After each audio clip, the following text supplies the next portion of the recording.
السلام عليكم ورحمة الله وبركاته.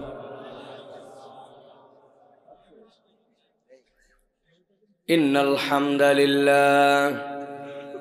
الحمد لله نحمده ونستعينه ونستغفره ونؤمن به ونتوكل عليه ونعوذ بالله من شرور أنفسنا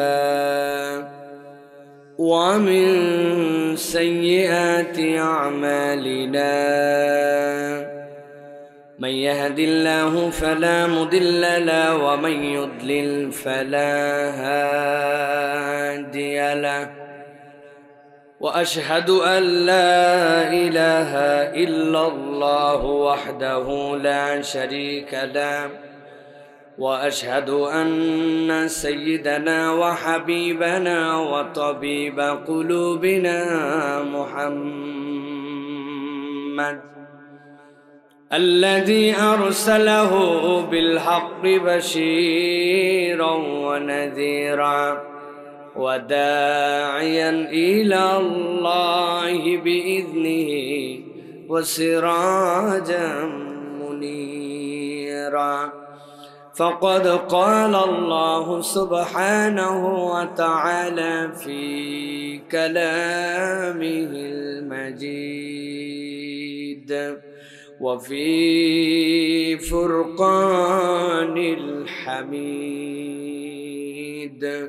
أعوذ بالله من الشيطان الرجيم بسم الله الرحمن الرحيم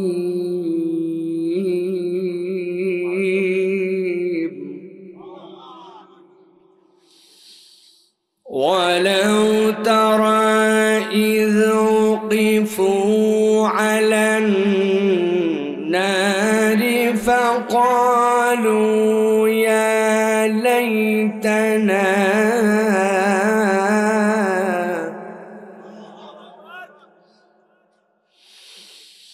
فقالوا يا ليتنا نرد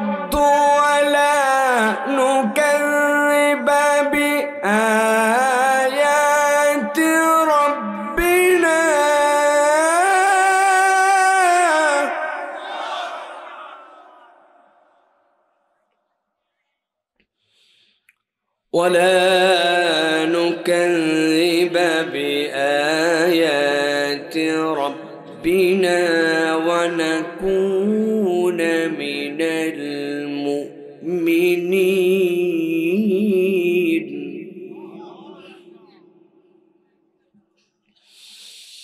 ولا نكذب بآيات ربنا ونكون من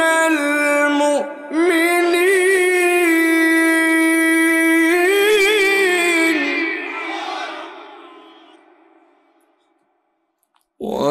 ونكون من المؤمنين وقال الله سبحانه وتعالى آمرا ومخبرا إن الله وملائكته يصلون على النبي يا أيها الذين آمنوا صلوا عليه وسلموا تسليما اللهم صل على محمد وعلى آل محمد كما صليت على إبراهيم وعلى آل إبراهيم إنك حميد مجيد اللهم بارك على محمد وعلى آل محمد كما باركت على إبراهيم وعلى آل إبراهيم إنك حميد مجيد বেসটা বাড়ায়া sound fix করে দিবা আর কোনো হাত দিবা না আলহামদুলিল্লাহ, আল্লাহ রাব্বুল আলামিনের কাছে কৃতজ্ঞ হচ্ছি যে আল্লাহ রাব্বুল আলামিন আজকে আমাদেরকে এই ঝিনাইদার প্রাণ কেন্দ্রে আরাবপুর যুব সমাজের উদ্যোগে আজকের এই মাঠে অভিষেক তাফসিরুল কোরআন মাহফিলে এই মাঠের নতুন করে আরেকটি দিক উন্মোচিত হতে যাচ্ছে ঝিনাইদাতে, যেটি সেই নিউ একাডেমি স্কুল এবং ঝিনাইদহ কলেজ মাঠ প্রাঙ্গণের আজকের এই মোবারক মাজলিসে আমাদেরকে আসার বসার তৌফিক দান করেছেন। এজন্য আল্লাহ রাব্বুল আলামিনের কাছে আমরা কৃতজ্ঞ হচ্ছি। আল্লাহর শেখানো বাক্যে আমরা সকলে কালিমাতুশ শুকর আদায় করি, পড়ি আলহামদুলিল্লাহ। দরুদ এবং সালাম বর্ষিত হোক মানবতার মহান মুক্তির দূত আকায়ে নামদার তাজেদারে মদিনা আপনার আমার প্রিয় রাসূল জনাবে মুহাম্মদুর রাসূলুল্লাহ সাল্লাল্লাহু আলাইহি ওয়াসাল্লামের প্রতি। অত্র মাহফিলের সভাপতিত্ব করছেন আরাবপুর কেন্দ্র জামে মসজিদের সুযোগ্য সম্মানিত সাধারণ সম্পাদক জনাব মোহাম্মদ শহীদুল ইসলাম বিশ্বাস। অল্প কথায় অনেক দামি দামি কয়েকটা কথা আজকে তিনি বলে ফেলেছেন। আজকের এই মাহফিল পরিচালনা করছেন আমাদের প্রিয় ভাই শফিকুল ইসলাম শফি বিশ্বাস। আজকের এই মাহফিলের সম্মানিত প্রধান অতিথি এবং যার ভালোবাসায়, স্নেহে এবং যার নির্দেশে আমি মূলত আজকে আপনাদের এখানে এসেছি, আমার সরাসরি ওস্তাদ, দীর্ঘ 10 বছর যাদের স্নেহ ভালোবাসা শাসনে এই ক্যাম্পাসে আমরা থেকেছি, যাদের দিক নির্দেশনায় এখন পর্যন্ত আমাদের জীবনকে আমরা পরিচালিত করছি, আমার শ্রদ্ধেয় ওস্তাদ ডক্টর মোহাম্মদ মুস্তাফিজুর রহমান, সম্মানিত অধ্যাপক আল হাদিস বিভাগ ইসলামী বিশ্ববিদ্যালয়। মঞ্চ উপবিষ্ট আছেন আমাদের ডিপার্টমেন্টের আরেক প্রিয় ভাই আব্দুল্লাহ জাহিনুর রহমাহুল্লাহর যেই সুশোভিত মঞ্চ, ঝিনাইদহ কেন্দ্রীয় জামে মসজিদের সুযোগ্য সম্মানিত খতিব, আল কলম মাদ্রাসার সম্মানিত পরিচালক, আপনাদেরই প্রিয় ব্যক্তিত্ব শেখ সাইদুর রহমান হাফিজাহুল্লাহ, বিভিন্ন পর্যায়ের গণ্যমান্য ব্যক্তিবর্গ, আমার সামনে উপবিষ্ট মুরব্বিয়ানে কেরাম, আমার প্রিয় তরুণ এবং যুবকেরা, স্নেহের ছোটরা, আলাদা প্যান্ডেল থেকে শুনছেন মা এবং বোনেরা, সকলকে একবার সালাম দিয়েছি। আরও একবার আপনাদের কাছে দোয়া পাওয়া এবং করার আশায় সালাম নিবেদন করি, আসসালামু আলাইকুম ওয়া রাহমাতুল্লাহ। ঝিনাইদার মানুষেরা কেমন আছেন ভাই? ভালো আছেন আপনারা?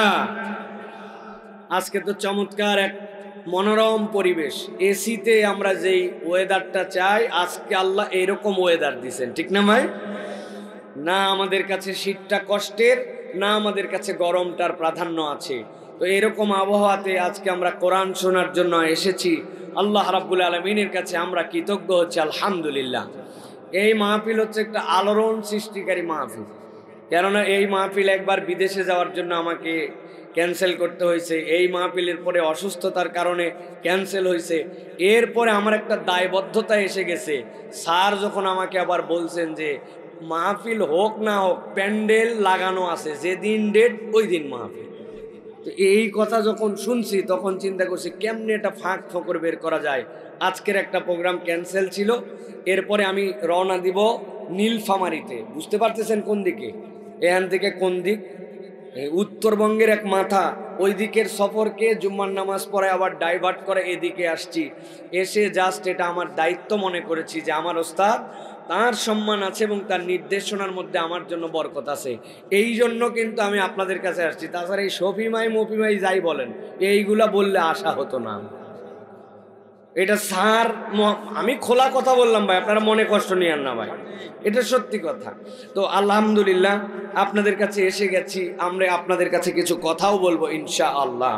তবে আমাদের সভাপতি সাহেব একটু আক্ষেপ করছেন যে লোকজন কেমন কেমন জানি লাগতেছে। প্রিয় ভাইয়েরা, আপনারা লোকজন নিয়ে টেনশন করেন না, এই টেনশন বহু আগে বাদ দিছি ভাই। এমন মাহফিলেও আল্লাহ নিয়ে যান যেই মাহফিলে 1000 স্বেচ্ছাসেবক হয়, 1000 স্বেচ্ছাসেবক লাগে মিনিমাম। তো এরকম মাহফিলে তো আমরা যাই, কিন্তু এই মাহফিল আর এই মাহফিলের মধ্যে পার্থক্য কি? আমার কাছে কোনো পার্থক্য নেই। কেন পার্থক্য নাই? 4-5 বছর আগে আমি একবার হজে গেছি। হজে যাওয়ার পরে ফেসবুকে খুলে দেখি যে ফেসবুকে একটা বিজ্ঞাপন আসছে, গাবতলির হাটে একটা গরু উঠছে, গরুর দাম 20 লাখ। কত দাম? গরুর মালিকের নাম সুন্দরী বেগম, মহিলা মালিক। আমি চিন্তা করলাম 20 লাখ টাকার গরু তো কিনে কুরবানি দেওয়ার মতো এখন আমার তৌফিক নাই। অন্তত আমার বাড়ির কাছেই গাবতলির হাট, আমি 5-60 টাকা খরচ করলে আমি একটু গাবতলির হাটে গরুটা দেখতে পাইতাম। পরে শুনি এই গরু 16 না 17 লাখ টাকায় বিক্রি হয়েছে। গুলশানের এক লোক কিনছে, যেই লোক কিনছে ওই গরু নিয়ে যাওয়ার জন্য ট্রাক ভাড়া করছে 30,000। ট্রাক ভাড়া কত? আর ধরেন ওই গাবতলি হাটে শেষ হাট, ওই হাটে এক লোক গতবার নিয়ত করছে ভ্যানালা আল্লাহ মাসালা আগামীবার কুরবানি দিব। বেচারি সারা বছর জোগায়া টাকা ভাঙ্গে দেখে 10,500। 10,500 টাকা নিয়ে ছাগল কিনতে আসছে, আসে দেখে ছাগল হয়, কিন্তু যেটা হয় ওইটা আসলে ছাগল, কিন্তু এটা জিন্দা ছাগলের মতো না। আমাদের এলাকায় বলে ঠরমরা, আপনারা কি বলেন ভাই? হাড্ডি মাড্ডি সব বাড়ায় গেছে, আদা মরা। তো এখন বেচারির যার সামর্থ্য আছে ওই সামর্থ্য দিয়ে একটা ছাগল কিনছে। ছাগল কিনে লজ্জায় কোমরের থেকে গামছা খুলে ছাগলের উপরে ঢাকায় নিয়ে যাচ্ছে, যাতে মানুষজন টিটকারি করে বলতে না পারে মরা ছাগল কোনতে নিলি। ওই লোক ছাগল নিয়ে বাড়ি চলে গেছে, এই লোক গরু নিয়ে বাড়ি চলে গেছে। কুরবানির দিন সকালবেলা 17 লাখ টাকা 15 লাখ টাকার গরু, 30,000 টাকার গাড়ি ভাড়া, আরেকটা 10,500 টাকার ছাগল নিজের ভ্যানে করে নিয়ে গেছে। আল্লাহ ফেরেশতা পাঠাইছে, ফেরেশতারা আগে গুলশানের দিকে রওনা দাও, কেননা এইটা 17 লাখ আর ভাড়া 30,000। কথা কি তাই? ভালো করে বোঝেন, আল্লাহ কোরআনে বলছেন লা ইয়ানালাল্লাহু লুহুমুহা ওয়ালা দিমাউহা ওয়ালাকিন ইয়ানালুহুত তাকওয়া মিনকুম। আল্লাহ রক্তও দেখেন না, গোশতও দেখেন না, আল্লাহ দেখেন আল্লাহর জন্য অন্তর নিয়ে কে এসেছিল। আল্লাহ চাইলে 17 লাখও কবুল, আল্লাহ চাইলে 10,500ও কবুল, কিন্তু কবুলিয়াতের শর্ত হচ্ছে অন্তর। লাখ লাখ লোক হয়েছে মাহফিলে, কিন্তু হেদায়েত নসিবে হয় নাই। আর 5,000 লোক হয়েছে, হেদায়েত হয়ে গেছে। আল্লাহর কাছে ওই 5,000-এর মাহফিলের দাম লক্ষ লক্ষ লোকের থেকে বেশি, ঠিক কিনা? অথবা আপনি কোন নিয়তে আসছেন ওইটা বিশুদ্ধ করেন। লোক দিয়ে আমি কি করব? লোকে আমার কোনো দরকার নাই। যদি মাইকালাও থাকে, যা নিয়ত করে আসছি তাই বলবো। আর যদি 1 লাখ লোকও থাকে, যা নিয়ত করছি তাই বলবো। আমি ফাঁকিবাজ বক্তা নই, এটা আমার তবিয়ত। কারণ আল্লাহর সাথে আমার একটা বোঝাপড়া আছে, ওই বোঝাপড়ায় আমাকে হিসাব মিলাতে হবে। কিন্তু কথা হচ্ছে ভাই, যত কথাই বলি, কপাল পোড়া কিছু মানুষ থাকে, সকলের নসিবে এই মাহফিল জোটে না। তবে ঝিনেদার লোকের একটা বিরাট ক্রেডিট আছে, এখানকার লোক মোটামুটি দিন, ইসলাম, কোরআন, হাদিস সব জেনে ফেলাইছে, ঠিক না ভাই? আমাদের যুবকরা যে পিক আপ নিয়ে ঘুরে বেড়ায়, মনে হয় বাপ রে বাপ সব জেনে ফেলাইছে। আমি তো মাঝে মাঝে মজা করে বলি, ওরা আমাদেরকে বলে হুজুর আপনাদেরকে পকেটে রাখছে। আমি বললাম কেমনে কি? কয় হুজুর আপনার ওয়াজ আছে ইউটিউবে, ইউটিউব আছে আমার অ্যান্ড্রয়েড ফোনে, অ্যান্ড্রয়েড ফোন আছে আমার পাশ হাতে, আপনি আমার পকেটে। এরকম আছে কি না ভাই কিছু? এরা আমাদেরকে পকেটে উঠে বেলাইছে। কিন্তু দিন ইসলামের ব্যাপারে ঠন ঠনা ঠন ঠন ঠেসে ধরছেন। এই এত পিক আপ মারে ঘোরো, বেটা বলো অজুর ফরজ কয়টা, গোসলের ফরজ কয়টা? ওই সাথে সাথে থতমত খাই বলছে গোসলের ফরজ 3টা। বলছে বল কি কি? বলছে জানা আছে। এবার বল বেটা। বলছে হুজুর বদনা, লুঙ্গি, গামছা। যারা হ্যাঁ হ্যাঁ হ্যাঁ হ্যাঁ করে হাসে দিলেন, মুরব্বী সাহা মনে করছেন কমন পড়ে গেছে। কিন্তু এই মুরব্বীর কাছে যদি যাই জিজ্ঞাসা করে, বাবা বহুত কিছু তো জানলেন, ইউক্রেন রাশিয়ার যুদ্ধ চালান, শামের যুদ্ধ চালান, আপনি তো পুরা মিডল ইস্টকে পরিচালনা করেন, অর্থনীতি, রাজনীতি সব আপনি চায়ের স্টল থেকে মেনটেন করেন। নামাজের ভিতরে কয় ফরজ, বাইরে কয় ফরজ, আর অজুর সুন্নত কয়টা বলেন তো চাচা? বলবে বেয়াদব কোথাকার, তোর আব্বার বিয়ার সময় আমি বিয়া খাইছি আর তুই আমার সাথে বেয়াদবি করিস। এই পার্টির লোক আছে কিনা? উনি যে জানে না এইটা শিকার যাবে না, উনি তখন বিভিন্ন দিক দিয়ে ওসিলা দিয়া চাপে ফেলার চেষ্টা করে। এরকম মুরব্বী আছে কিনা? কথা বলেন কিন্তু, আছে কিনা? উনি প্লেয়ার নির্বাচন করার সময় বাংলাদেশের টিম নিয়ে ভুল ধরে, হ্যাঁ ওই প্লেয়ারের টেক নিলে ভালো হতো। কি দুঃখে যেটা বাদ দিছে, তামিম ইকবাল দলে নাই। এটা আবার কোনো দল হলো? মুরব্বি খিলাল করতেছে, দাঁত পড়ে গেছে, আর ওই জায়গায় তামিম ইকবাল ফলাচ্ছে, 11 জনের বেস্ট 11 নির্বাচন করতেছে। কিন্তু মুরব্বিকে যদি বলা হয়, চাচা আল্লাহ নবী এক বৈঠকে বসায়া 10 জন সাহাবীকে আশারায়ে মুবাশশিরার ঘোষণা দিয়েছিলেন, আপনি 10টা নাম বলেন তো। বলে ইমাম সাহেব জানি। আরে ইমাম সাহেব জানলে আপনার কি লাভ? ইমাম সাহেব তো অনেক কিছু জানে, আপনি তো জানেন না কেন? উনি এটা জানবে না, কিন্তু এমন পিক আপ নিয়ে ঘোরে যে মনে হচ্ছে দুনিয়ার সব জেনে ফেলছে। ওয়াজ মাহফিলে আছে, আমার কি লাভ? আছে কিনা? আছে কিনা? ভালো করে বোঝেন। এই জন্য প্রিয় ভাইরা, এইগুলা কোরআনের মাহফিলে যদি আপনি না আসেন, তাহলে দিনের বেসিক জিনিস আপনি শিখতে পারবেন না। আর দিনের বেসিক আর মধ্যে একটা হচ্ছে ইসলামী সংস্কৃতির প্রতি আপনার ভালোবাসা, আল্লাহর মাজালিসুজ জিকিরের প্রতি আপনার ভালোবাসা, এটাও একটা ইবাদত। এই ইবাদতের কারণে জান্নাতে আপনার মর্যাদা বৃদ্ধি পাবে। আপনি যদি এটাকে হেকার করেন, আপনি যদি এটাকে অবজ্ঞা করেন, অবহেলা করেন, মনে করেন এখানে গেলে কি হবে, আপনি ফুটানি মারতেছেন, মোবাইল চালাচ্ছেন, আড্ডা মারতেছেন, ঘরের মধ্যে শুয়ে আছেন, আর ভাবতেছেন মাইক তো শফি ভাই মেলা দূরে দূরে দিচ্ছে, ওয়াজ যে ভিতরেই শোনা লাগবে, এর কি কারণ আছে? কথা ঠিক কিনা? বিশ্ববিদ্যালয়ে যখন পড়তাম তখন ডিবেট করতাম। ইসলামী বিশ্ববিদ্যালয়কে বাংলাদেশে একবারই কেউ চ্যাম্পিয়ন করছিল, সেটা আব্দুল্লাহ সাইফুল্লাহ আল হাদিস ডিপার্টমেন্ট থেকে জাহাঙ্গীরনগর বিশ্ববিদ্যালয়কে হারায়া প্রজন্ম সেরা তার্কিক ছিলাম এই বিশ্ববিদ্যালয়ের। এটা ফুটানি জানানোর জন্য নয়, এটা বলার উদ্দেশ্য বহু প্যাঁচ গোছওয়ালা প্রশ্ন তখন থেকেই আমাদেরকে মারতো। ওই প্যাঁচের উত্তর প্যাঁচ দিয়ে দিয়ে দিয়ে অভ্যাস আছে। মোবাইলে কয়ভাবে ইন্টারনেট ব্যবহার করেন আপনারা? 2 ভাবে। কয়ভাবে? কথা বলেন। একটা সেলফ ডাটা আর একটা হচ্ছে ওয়াইফাই ডাটা, ঠিক কিনা? ওই যে মুরব্বি দাড়ি পাকা, উনি করতেছে, উনি এটার কি বোঝা আন্দাজ? উনার অ্যান্ড্রয়েড মোবাইল নাকি আন্দাজ বাটন। কয়ভাবে ব্যবহার করে? একটা করে সেলফ ডাটা আর একটা করে ওয়াইফাই ডাটা, ঠিক কিনা? আপনার বাড়িতে ওয়াইফাই রাউটার আছে, পাসওয়ার্ড জানেন, আপনার মোবাইল অ্যান্ড্রয়েড অথবা আপনার আইফোন সব আপনি জানেন। আপনি গেলেই বাড়িতে আপনি আপনার রাউটার থেকে মোবাইলে কানেকশান নিয়ে আপনি ইন্টারনেট ইউজ করেন। হঠাৎ করে আপনি বাড়ির থেকে বের হয়ে আরাবপুর মোড়ে গেছেন, অথবা আপনার বাড়ির থেকে বের হয়ে টার্মিনালে গেছেন, আপনার বাড়ির থেকে এটা 2 কিলোমিটার দূরে। বুঝে থাকলে যুবকরা উত্তর দিবেন, আপনার ইন্টারনেট, আপনার ওয়াইফাই, আপনার পাসওয়ার্ড, আপনার অ্যান্ড্রয়েড ফোন, কিন্তু আপনি 2 কিলোমিটার দূরে গেছেন, আপনার রাউটার কানেকশান পাবে তো? কথা বললেন না যে পাবে তো? কেন?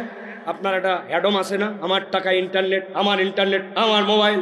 জি না, ওটার একটা রেঞ্জ আছে। মাহফিল আপনি মোবাইলে শোনেন, মাহফিল আপনি মাইকে শোনেন, দূরে শোনেন, কিন্তু আল্লাহর নবী এটাকে মাহফিল, ইসালে সোয়াব, তাফসির, সম্মেলন বলেন নাই। নবীজি বলছেন এটা মাজালিসুজ জিকির।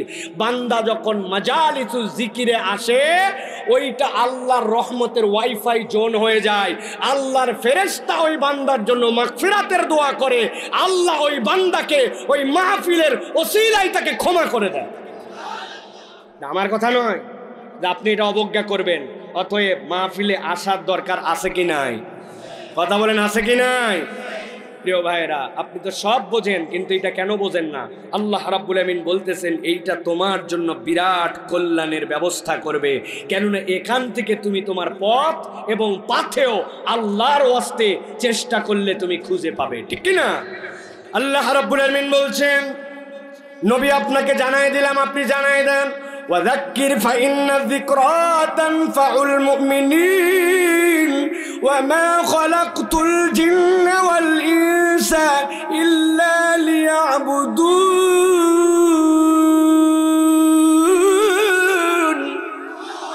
আমার রব্বুল আমিন বলছেন, দুনিয়ার মানুষ ভালো করে শুনে নাও, আমার নবী আপনি তাদেরকে জানাই দেন, ওয়াযাক্কির ফাইন্নায যিকরা তানফাউল মুমিনিন।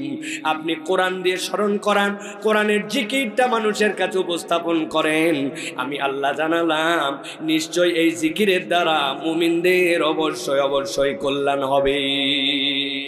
আপনার আমার ধারণা কি, যদি এই জিকির করি একটা অক্ষর পড়লে 10টা সওয়াব হয়, এটাকে রব্বুল আমিন 700 গুণ পর্যন্ত বাড়ায় দিতে পারেন।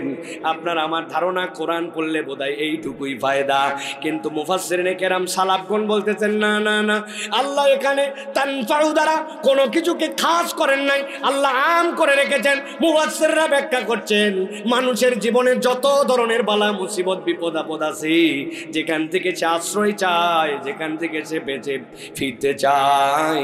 একটা মানুষের জীবনে বিবাহ করেছে কিন্তু পরিবারের মধ্যে সুখ নাই, বাচ্চাটা তার কথা শোনে না, যে পরিমাণ কামাই করে সেটাতে তার চলে না, যে পরিমাণ দুনিয়ায় সম্মান ডিজায়ার করে ওই পরিমাণ সম্মান পায় না, দুনিয়ার বুকে তার অভাব অনটন যায় না, ডাক্তার দেখায় কিন্তু রোগ বালাই ভালো হয় না, কেমনে যেন তার পরিবারের মধ্যে বরকত আসে না, যেই চাকরিটার তালাশ করতেছে ওই চাকরিটাও হয় না, যেইটা প্রত্যাশা করে ওই প্রত্যাশার সাথে তার প্রাপ্তি মিলে না। একটা মানুষের জীবনে যে 6টা দিকের কথা বললাম, কম বেশি সকলের জীবনে আমাদের থাকে।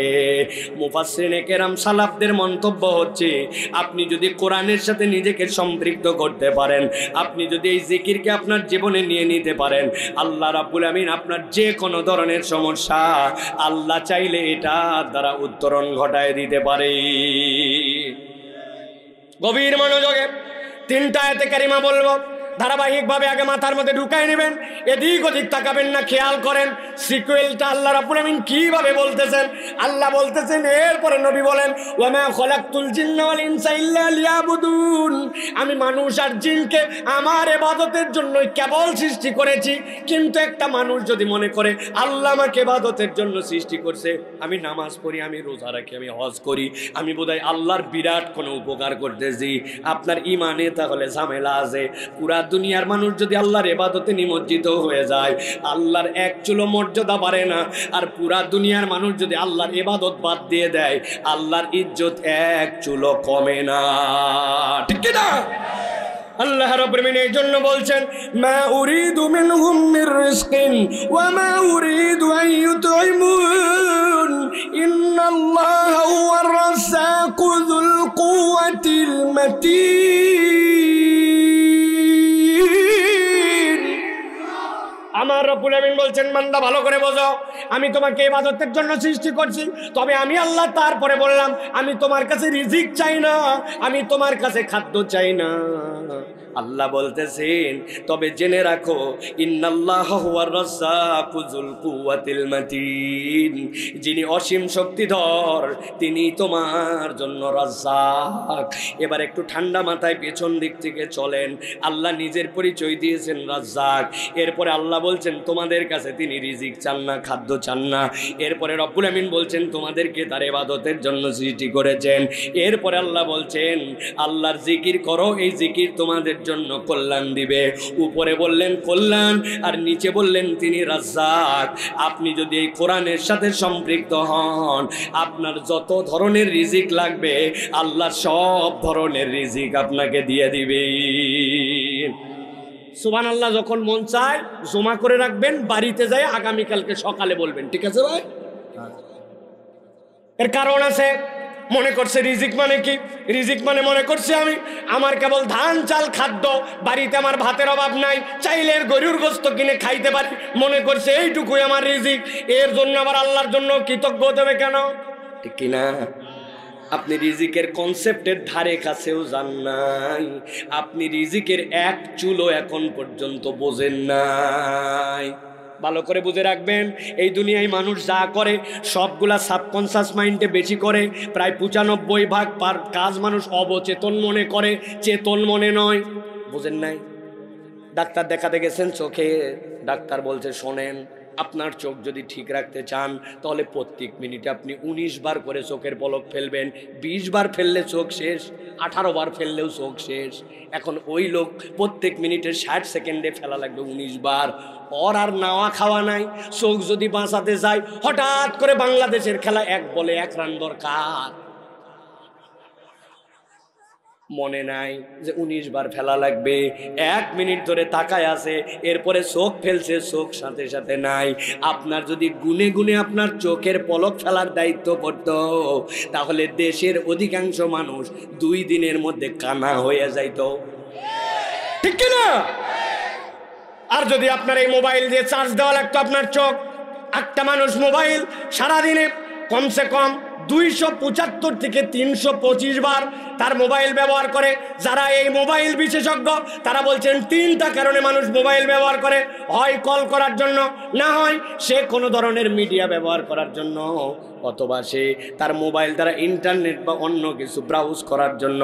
275 থেকে 325 বার, ওইটা আপনি 5000 মিলিঅ্যাম্পিয়ারের ব্যাটারি দিয়া আপনি আপনার মোবাইল চালান। একদিন আরাবপুর বাজারের মধ্যে গেছেন, যাওয়ার পরে পকেটের মধ্যে মোবাইল, হঠাৎ করে খেয়াল করে ঝিনাইদার লোক দেখে উনার মোবাইলটা কান্নাকাটি করে। আপনাদের এলাকায় মোবাইল কাঁদে ভাই? কাঁদে না বলছেন না বুঝেই।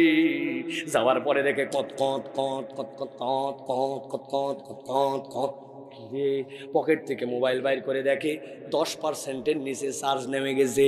আপনার মোবাইল যদি 10%-এর নিচে চার্জ যায়, মনে হয় যে মোবাইল সিগন্যাল দিচ্ছে, আসলে মোবাইল বলে খিদা লাগছে, খিদা লাগছে, চার্জ দেও। ওই লোক তো মাথায় হাত দিয়ে বলছে, হায় হায়, গতকালকে তো সারা রাত মোবাইলে চার্জ দিয়ে রাখলাম। তারপরে আবার দ্বিতীয়বার মাথায় হাত দিয়ে বলছে, হায় রে আল্লাহ, চার্জার ঢুকাইছিলাম, কেবলও লাগাইছিলাম, কিন্তু সকেটের পাশে একটা সুইচ ছিল, অন করি না। সকেটের পাশে যদি সুইচ অন না করে মোবাইল কি চার্জ হবে ভাই? ঝিনাইদার লোক, জামাই মানুষ, কুষ্টিয়ায় বিয়ে করছে, চলে গেছে। যাওয়ার পরে সকালবেলা যখন শাশুড়ি বলতেছে জামাই খাও, জামাই চোখ বন্ধ করে বলতেছে প্লেট কই আম্মা? বলছে কি ব্যাপার জামাই? বলছে আম্মা আর বলেন না, গতকালকে বাড়ির থেকে আসার সময় চোখের চার্জার আনতে মনে নাই। আপনার যদি চোখটা চার্জ দেওয়া লাগতো আর ডিউটি ভাগ করা লাগতো যে এই খাদ্য খেলে তোমার চোখটা চার্জ হবে, দুনিয়ার মানুষ ব্যালেন্স করতে পারতো না। আপনি আপনার রব যে বলেছেন রজ্জাক হুজুল কুওয়াতিল মাতিন, আপনি রজ্জাক আর মাতিন রবকে চিনেন নাই। আপনার চোখ দিয়ে যে দেখতে পান, আমার চোখ দিয়ে যে দেখতে পাই, এটাও আল্লাহর দেওয়া রিজিক। ভালো করে বোঝেন, কনসেপ্ট ক্লিয়ার করেন। আমি বক্তা, আমাকে বলে দিছে, শোনো সাইফুল্লাহ সাহেব, ওয়াজ করার সময় খুব বেশি হাত লাফালাফি করো, তবে যদি 1 ঘন্টার মধ্যে 25 বারের বেশি হাত নড়াচড়া করো, এখানকার যে মোবাইল আছে, গিরিজ আছে, ওগুলো ফুরাই যাবে, কিন্তু এরপরে হাত কিন্তু সোজা, যত লাফাও খালি এরকম এরকম করা লাগবে, ভাঁজ হবে না। তখন আমি সাইফুল্লাহ ওয়াজ করার আগে চিন্তা করতাম কয়বার হলো, ঠিক কিনা? কেউ আপনাকে এইভাবে বুঝাবে না। আমি আপনাদের ভাই হিসাবে বলতেছি, প্রিয় ভাইয়েরা, ইন্নাল্লাহা হুয়ার রাজ্জাকুল কুওয়াতিল মাতিন। আপনি রিজিক মানে কেবল খাওয়া দাওয়া আর বাজার সদাই এর মধ্যে লাইফটাকে সীমিত করেন না। আল্লাহ আপনাকে সুস্থতার জিন্দেগি দিলেন, এই কান দিয়ে আপনাকে আমাকে শোনার তৌফিক দিলেন। ওই যে দাঁড়ায় দাঁড়ায় আপনি কথাগুলো শুনতেছেন, আল্লাহ আপনাকে দাঁড়ানোর মতো যোগ্যতা দিলেন। কোমর দিয়ে বসে পড়ছেন, হেলান দেওয়া লাগে নাই, পিছন দিকে পড়ে যান নাই, আল্লাহ রাব্বুল আলামিন এই যোগ্যতাটা দিলেন। আল্লাহ বলছেন, বান্দা ইন্নাল্লাহা হুয়ার রাজ্জাকুল কুওয়াতিল মাতিন। তোমার রবকে চিনে নাও, তোমার রব রাজ্জাক। তিনি তোমার কাছে খাদ্য চান না, তিনি তোমার কাছে ইবাদত চান না। যদিও ইবাদতের জন্য সৃষ্টি করা হয়েছে, সেইটা আমি আমার ইবাদত করি আমার স্বার্থে, যাতে আমি আমার রাজ্জাক রবের জন্য কৃতজ্ঞ হতে পারি। আল্লাহ বলছেন, তোর তাকদীর ওই রব খুলে দিতে চান। ফা ইন্না যিকরা তানফাউল মুমিনিন। এই জিকিরের দ্বারা অবশ্যই অবশ্যই তোমাদের জন্য কল্যাণ আছে। এবার জিনাদার মানুষ চিৎকার করে বলেন তো, তাহলে এই মাহফিলে, এই ওয়াজে আমাদের জন্য লাভ আছে না নাই? লাভ আছে না নাই? আছে। তাহলে এই যে লাভ আছে, এই যে আমরা যারা আসলাম, এইটা আল্লাহ রাব্বুল আলামিন আমাদের জন্য নিয়ামত করেছেন। এইটা আমাদের জন্য আল্লাহর পক্ষ থেকে দেওয়া একটা গিফট। এই সময়টুকুর আমরা সর্বোচ্চ ব্যবহার করার জন্য চেষ্টা করব। আল্লাহ যেন আমাদেরকে তৌফিক দেন, বলেন আল্লাহুম্মা আমিন। আপনারা রাজি আছেন তো ভাই? রাজি আছেন তো ভাই? অনেকে হয়তো ভাবতেছেন ওয়াজ বোধহয় শুরু হয়ে গেছে, তাই না ভাই? জি না, ওয়াজ এখনো শুরু হয় নাই। এতক্ষণ কি হলো তাহলে? এতক্ষণ একটু আইল দিলাম, আইল দেওয়া বোঝেন? আপনার ভুঁয়ে যদি আল না থাকে পানি বাঁধবে? পানি বাঁধবে? বহুত চালাক লোক আছে যার ভুঁয়ের সাথে বই লাগানো, উনি আল একজন সেচ দিচ্ছে, উনি বুদ্ধি করে আলের নিচে একটু কোদাল মারে উঁচু করে আস্তে করে রেখে দিচ্ছে, পরে পানির চাপে ওটা ভেঙে গেছে, ওই যায় ধরছে, তুই আল কাটলি কেন? বলছে আল কাটলাম, কই ধসে গেছে। আসলে টাউট সিস্টেম করে ওরে ফাইন্দে ফেলাইছে, আছে কি না? এখন আপনাদের যদি আল না থাকে তা আপনার কেমনে তাহলে পানি বাঁধবে? আপনি যদি এইটা বোঝেন তাহলে আপনার আমার জীবনে ওয়াজ শোনার একটা আল লাগবে ভাই। খালি শুনলেওয়ালা শুনে গেল, বললেওয়ালা বলে গেল, এইটা কোনো সিস্টেম হতে পারে না। ওয়াজে কেন আসছি, কেন শোয়া দরকার, শোনা দরকার, এইটুকু ন্যূনতম একটা সাধারণ আমাদের ধারণা থাকা দরকার, ঠিক কিনা? তাহলে আমরা এই ওয়াজ শুনতে আসছি, কেবলমাত্র শুনে ওই পাবনার নানা নাতির মতো চলে যাব না। নানার নাতি দুইজন ওয়াজ শুনে বেরিয়ে গেছে, যাওয়ার পরে ছোট্ট একটা খাল ছিল, খাল পার হয়ে ওই পারে গেছে। যাওয়ার পরে দাদার দিকে নাতি তাকাইছে, নাতির দিকে দাদা, দাদার দিকে তাকায় নাতি বলতেছে, দাদা তোর পায়জামা আইয়া তোর লুঙ্গি ভিজলো না কেন? আর নাতিকে দাদা জিজ্ঞাসা করছে, ব্যাককল তোর লুঙ্গি ভিজলো কেন? বলছে না, লুঙ্গি ভিজে উপায় আছে। হুজুর ওয়াজ করছে পুরুষের জন্য সতর নাবির উপর থেকে হাঁটুর নিচ। আমি যখন ওই পুষ্করণী খাল দিয়ে নামছি তখন তুলতে তুলতে তুলতে পর্যন্ত তুলে দেখি হাঁটুর উপর উঠে যাই। চিন্তা করছি হুজুরের ওয়াজের পর আজকে আমল করব, ওই জন্য ভিজুক, বাড়ির যায় লুঙ্গি চেঞ্জ করব। আমি আর উপরে উঠাই নাই, এই জন্য তোমার লুঙ্গি ভিজছে। কিন্তু দাদা তুই তো আমার সমান সমান সাইজ, তোর লুঙ্গি ভিজলো না কেন? বলছে আরে বলদের বলদ, 70 বছর ধরে ওয়াজ শুনতেছি, 92 বছর বয়স, জীবনে কোনোদিন এই খাল পার করে ওয়াজ পার করি নাই, আর তুই প্রথম দিনে খাল পার করে লুঙ্গি ভিজালি? তো তকদির পরিবর্তন করতে চাইলে, লাইফস্টাইল চেঞ্জ করতে চাইলে, নিজের হেদায়েতের ট্র্যাকে উঠতে চাইলে একদিনের একটা ওয়াজই যথেষ্ট হতে পারে, ঠিক কিনা? আর যদি এটাকে মনে করি ইটস এ এন্টারটেইনমেন্ট, এটাও আপনার জন্য একটা বিনোদন। ও বক্তা একটা আসছিল, ফাটায় ফেলছে, বাড়ির যায় বউকে বলছে ফাটায় ফেলছে। বউ বলছে কি ফাটালো? বলছে তা বলতে পারবো না, কিন্তু ফাটাইছে। তো এইরকম কোনো ফাটাফাটি ওয়াজ আমার জানা নাই। আমি যতটুকু বলবো একটুখানি আপনাদের কাছে একটা মেসেজ দেওয়ার জন্য চেষ্টা করব। আল্লাহ রাব্বুল আলামিন যেন এটা আপনাকে, আমাকে, আমাদেরকে আমল করার তৌফিক দান করেন, বলেন আল্লাহুম্মা আমিন। আর একটা আনন্দের খবর আছে, সেটা হচ্ছে যারা মুরব্বী আছেন আপ টু 40, আপনারা ছুটি দেওয়া থাকলো, আপনাদের মন না চলে সভাপতি সাহেব সহ আপনার বাইক চলে যাবে, কোনো টেনশন নাই। আমার শ্রোতা তারা 40-এর নিচে বয়স যাদের, তারা আপনারা আছেন তো ভাই? এই কয়টা লোক থাকলে হবে, কারণ আমাদের মুরব্বীরা এত ওয়াজ জীবনে শুনছে, এগুলো ওয়াজ আর না শুনলেও চলবে, ঠিক কিনা? আমার জন্মের আগের থেকে ওনারা ওয়াজ শুনতেছে। একজন আমাকে বলতেছে, হুজুর 82 সালে সাইদি সাহেব এই মাঠে আসছিল। আমি বললাম আমি কেমনে জানবো, আমার জন্ম 85 সালে, আমি 82 সালে কবে জানবো? তো এখন প্রিয় ভাইরা, এই মুরব্বীরা অনেক ওয়াজ শুনেছেন আলহামদুলিল্লাহ। তো আমরা ইয়াংদের জন্য আমরা কিছু কথা বলতে চাই। মুরব্বীরা যদি থাকেন আলহামদুলিল্লাহ, আছেন তো আপনারা? কারা কারা আছেন দেখে 2 হাত তোলেন, সোজা করে 2 হাত তুলতে হবে। হাত নামান সবাই, হয় নাই? একসাথে সবাই হাত তুলবেন, কোনো কথা বলবেন না কেউ, একসাথে হাত তোলেন সোজা। বসেন বসেন, আপনি বসেন, হাত নামান, হাত নামান, সবগুলো ওঠে নাই। এবার আমরা চেক করে দেখব কারা কারা হাত তুলতে পারে নাই, ঠিক আছে? মুখের বান্ধনটা খুলবেন, কান খোলার দরকার নেই, মুখে কোনো বান্ধন চলবে না। মুখ নামায়া তারপরে হাত সোজা করে তুলবেন। সবাই রেডি? হাত একসাথে তোলেন সোজা, হ্যাঁ, হাত টান করেন, টান, এই কানের গোড়া দিয়ে 2 হাত সোজা হওয়া লাগবে। ঝিনাইদাইকে হাত সোজা মানে এরকম নাকি? তো হাত সোজা করেন, বুক বরাবর টান দেন, পিছনে একটু টান দেন, হ্যাঁ, ডানে বামে একটু নড়াচড়া দেন। না বসো ছেলেরা, বসো, ডানে বামে নড়াচড়া দেন, দিছেন? এবার একটু এরকম করেন, এরকম হাত, এবার একটু নড়াচড়া দেন একটু। এবার হাতটা এরকম করে ধরেন, এইরকম, এই যে আমি যেরকম করে ধরছি। কারা কারা ধরতে পারেন এবার ডানে বামে তাকায় দেখেন, ধরা শিখায় দেন। সোজা করেন, সোজা, হ্যাঁ, পিছন দিকে টানা দেন, ডানে দেন, বামে দেন, দিছেন? এবার সোজা করেন, সোজা সোজা সোজা মানে সোজা। এবার গলাটা একটু পরিষ্কার দেন। ওই যে আমার দাড়িয়ালা ভাই, মাথায় রুমাল, আপনি আমাদের সাথে নাই, সাদা শার্ট কি? সোজা করেন, হাত সোজা করেন, সোজা করছেন, গলাটা পরিষ্কার দেন, হয় না? ভালো করে দিয়েছেন। এবার হাত শক্ত করেন, শক্ত শক্ত, সোজা। এবার বুক বরাবর নেন, এই বরাবর। এবার আমরা একটা আকাশ বাতাস মুখরিত করে একটা তাকবীর দিতে চাই। পারবেন ইনশাআল্লাহ? যারা পারবেন না তারা বলেন আল্লাহুম্মা আমিন। আছে কিছু, হ্যাঁ, একদল লোক থাকবেই, এদের অন্তরের মধ্যে শয়তান মরিচা ফালায় দিছে, এই জন্য এরা তাকবীর দিতে পারে না, ঠিক কি না?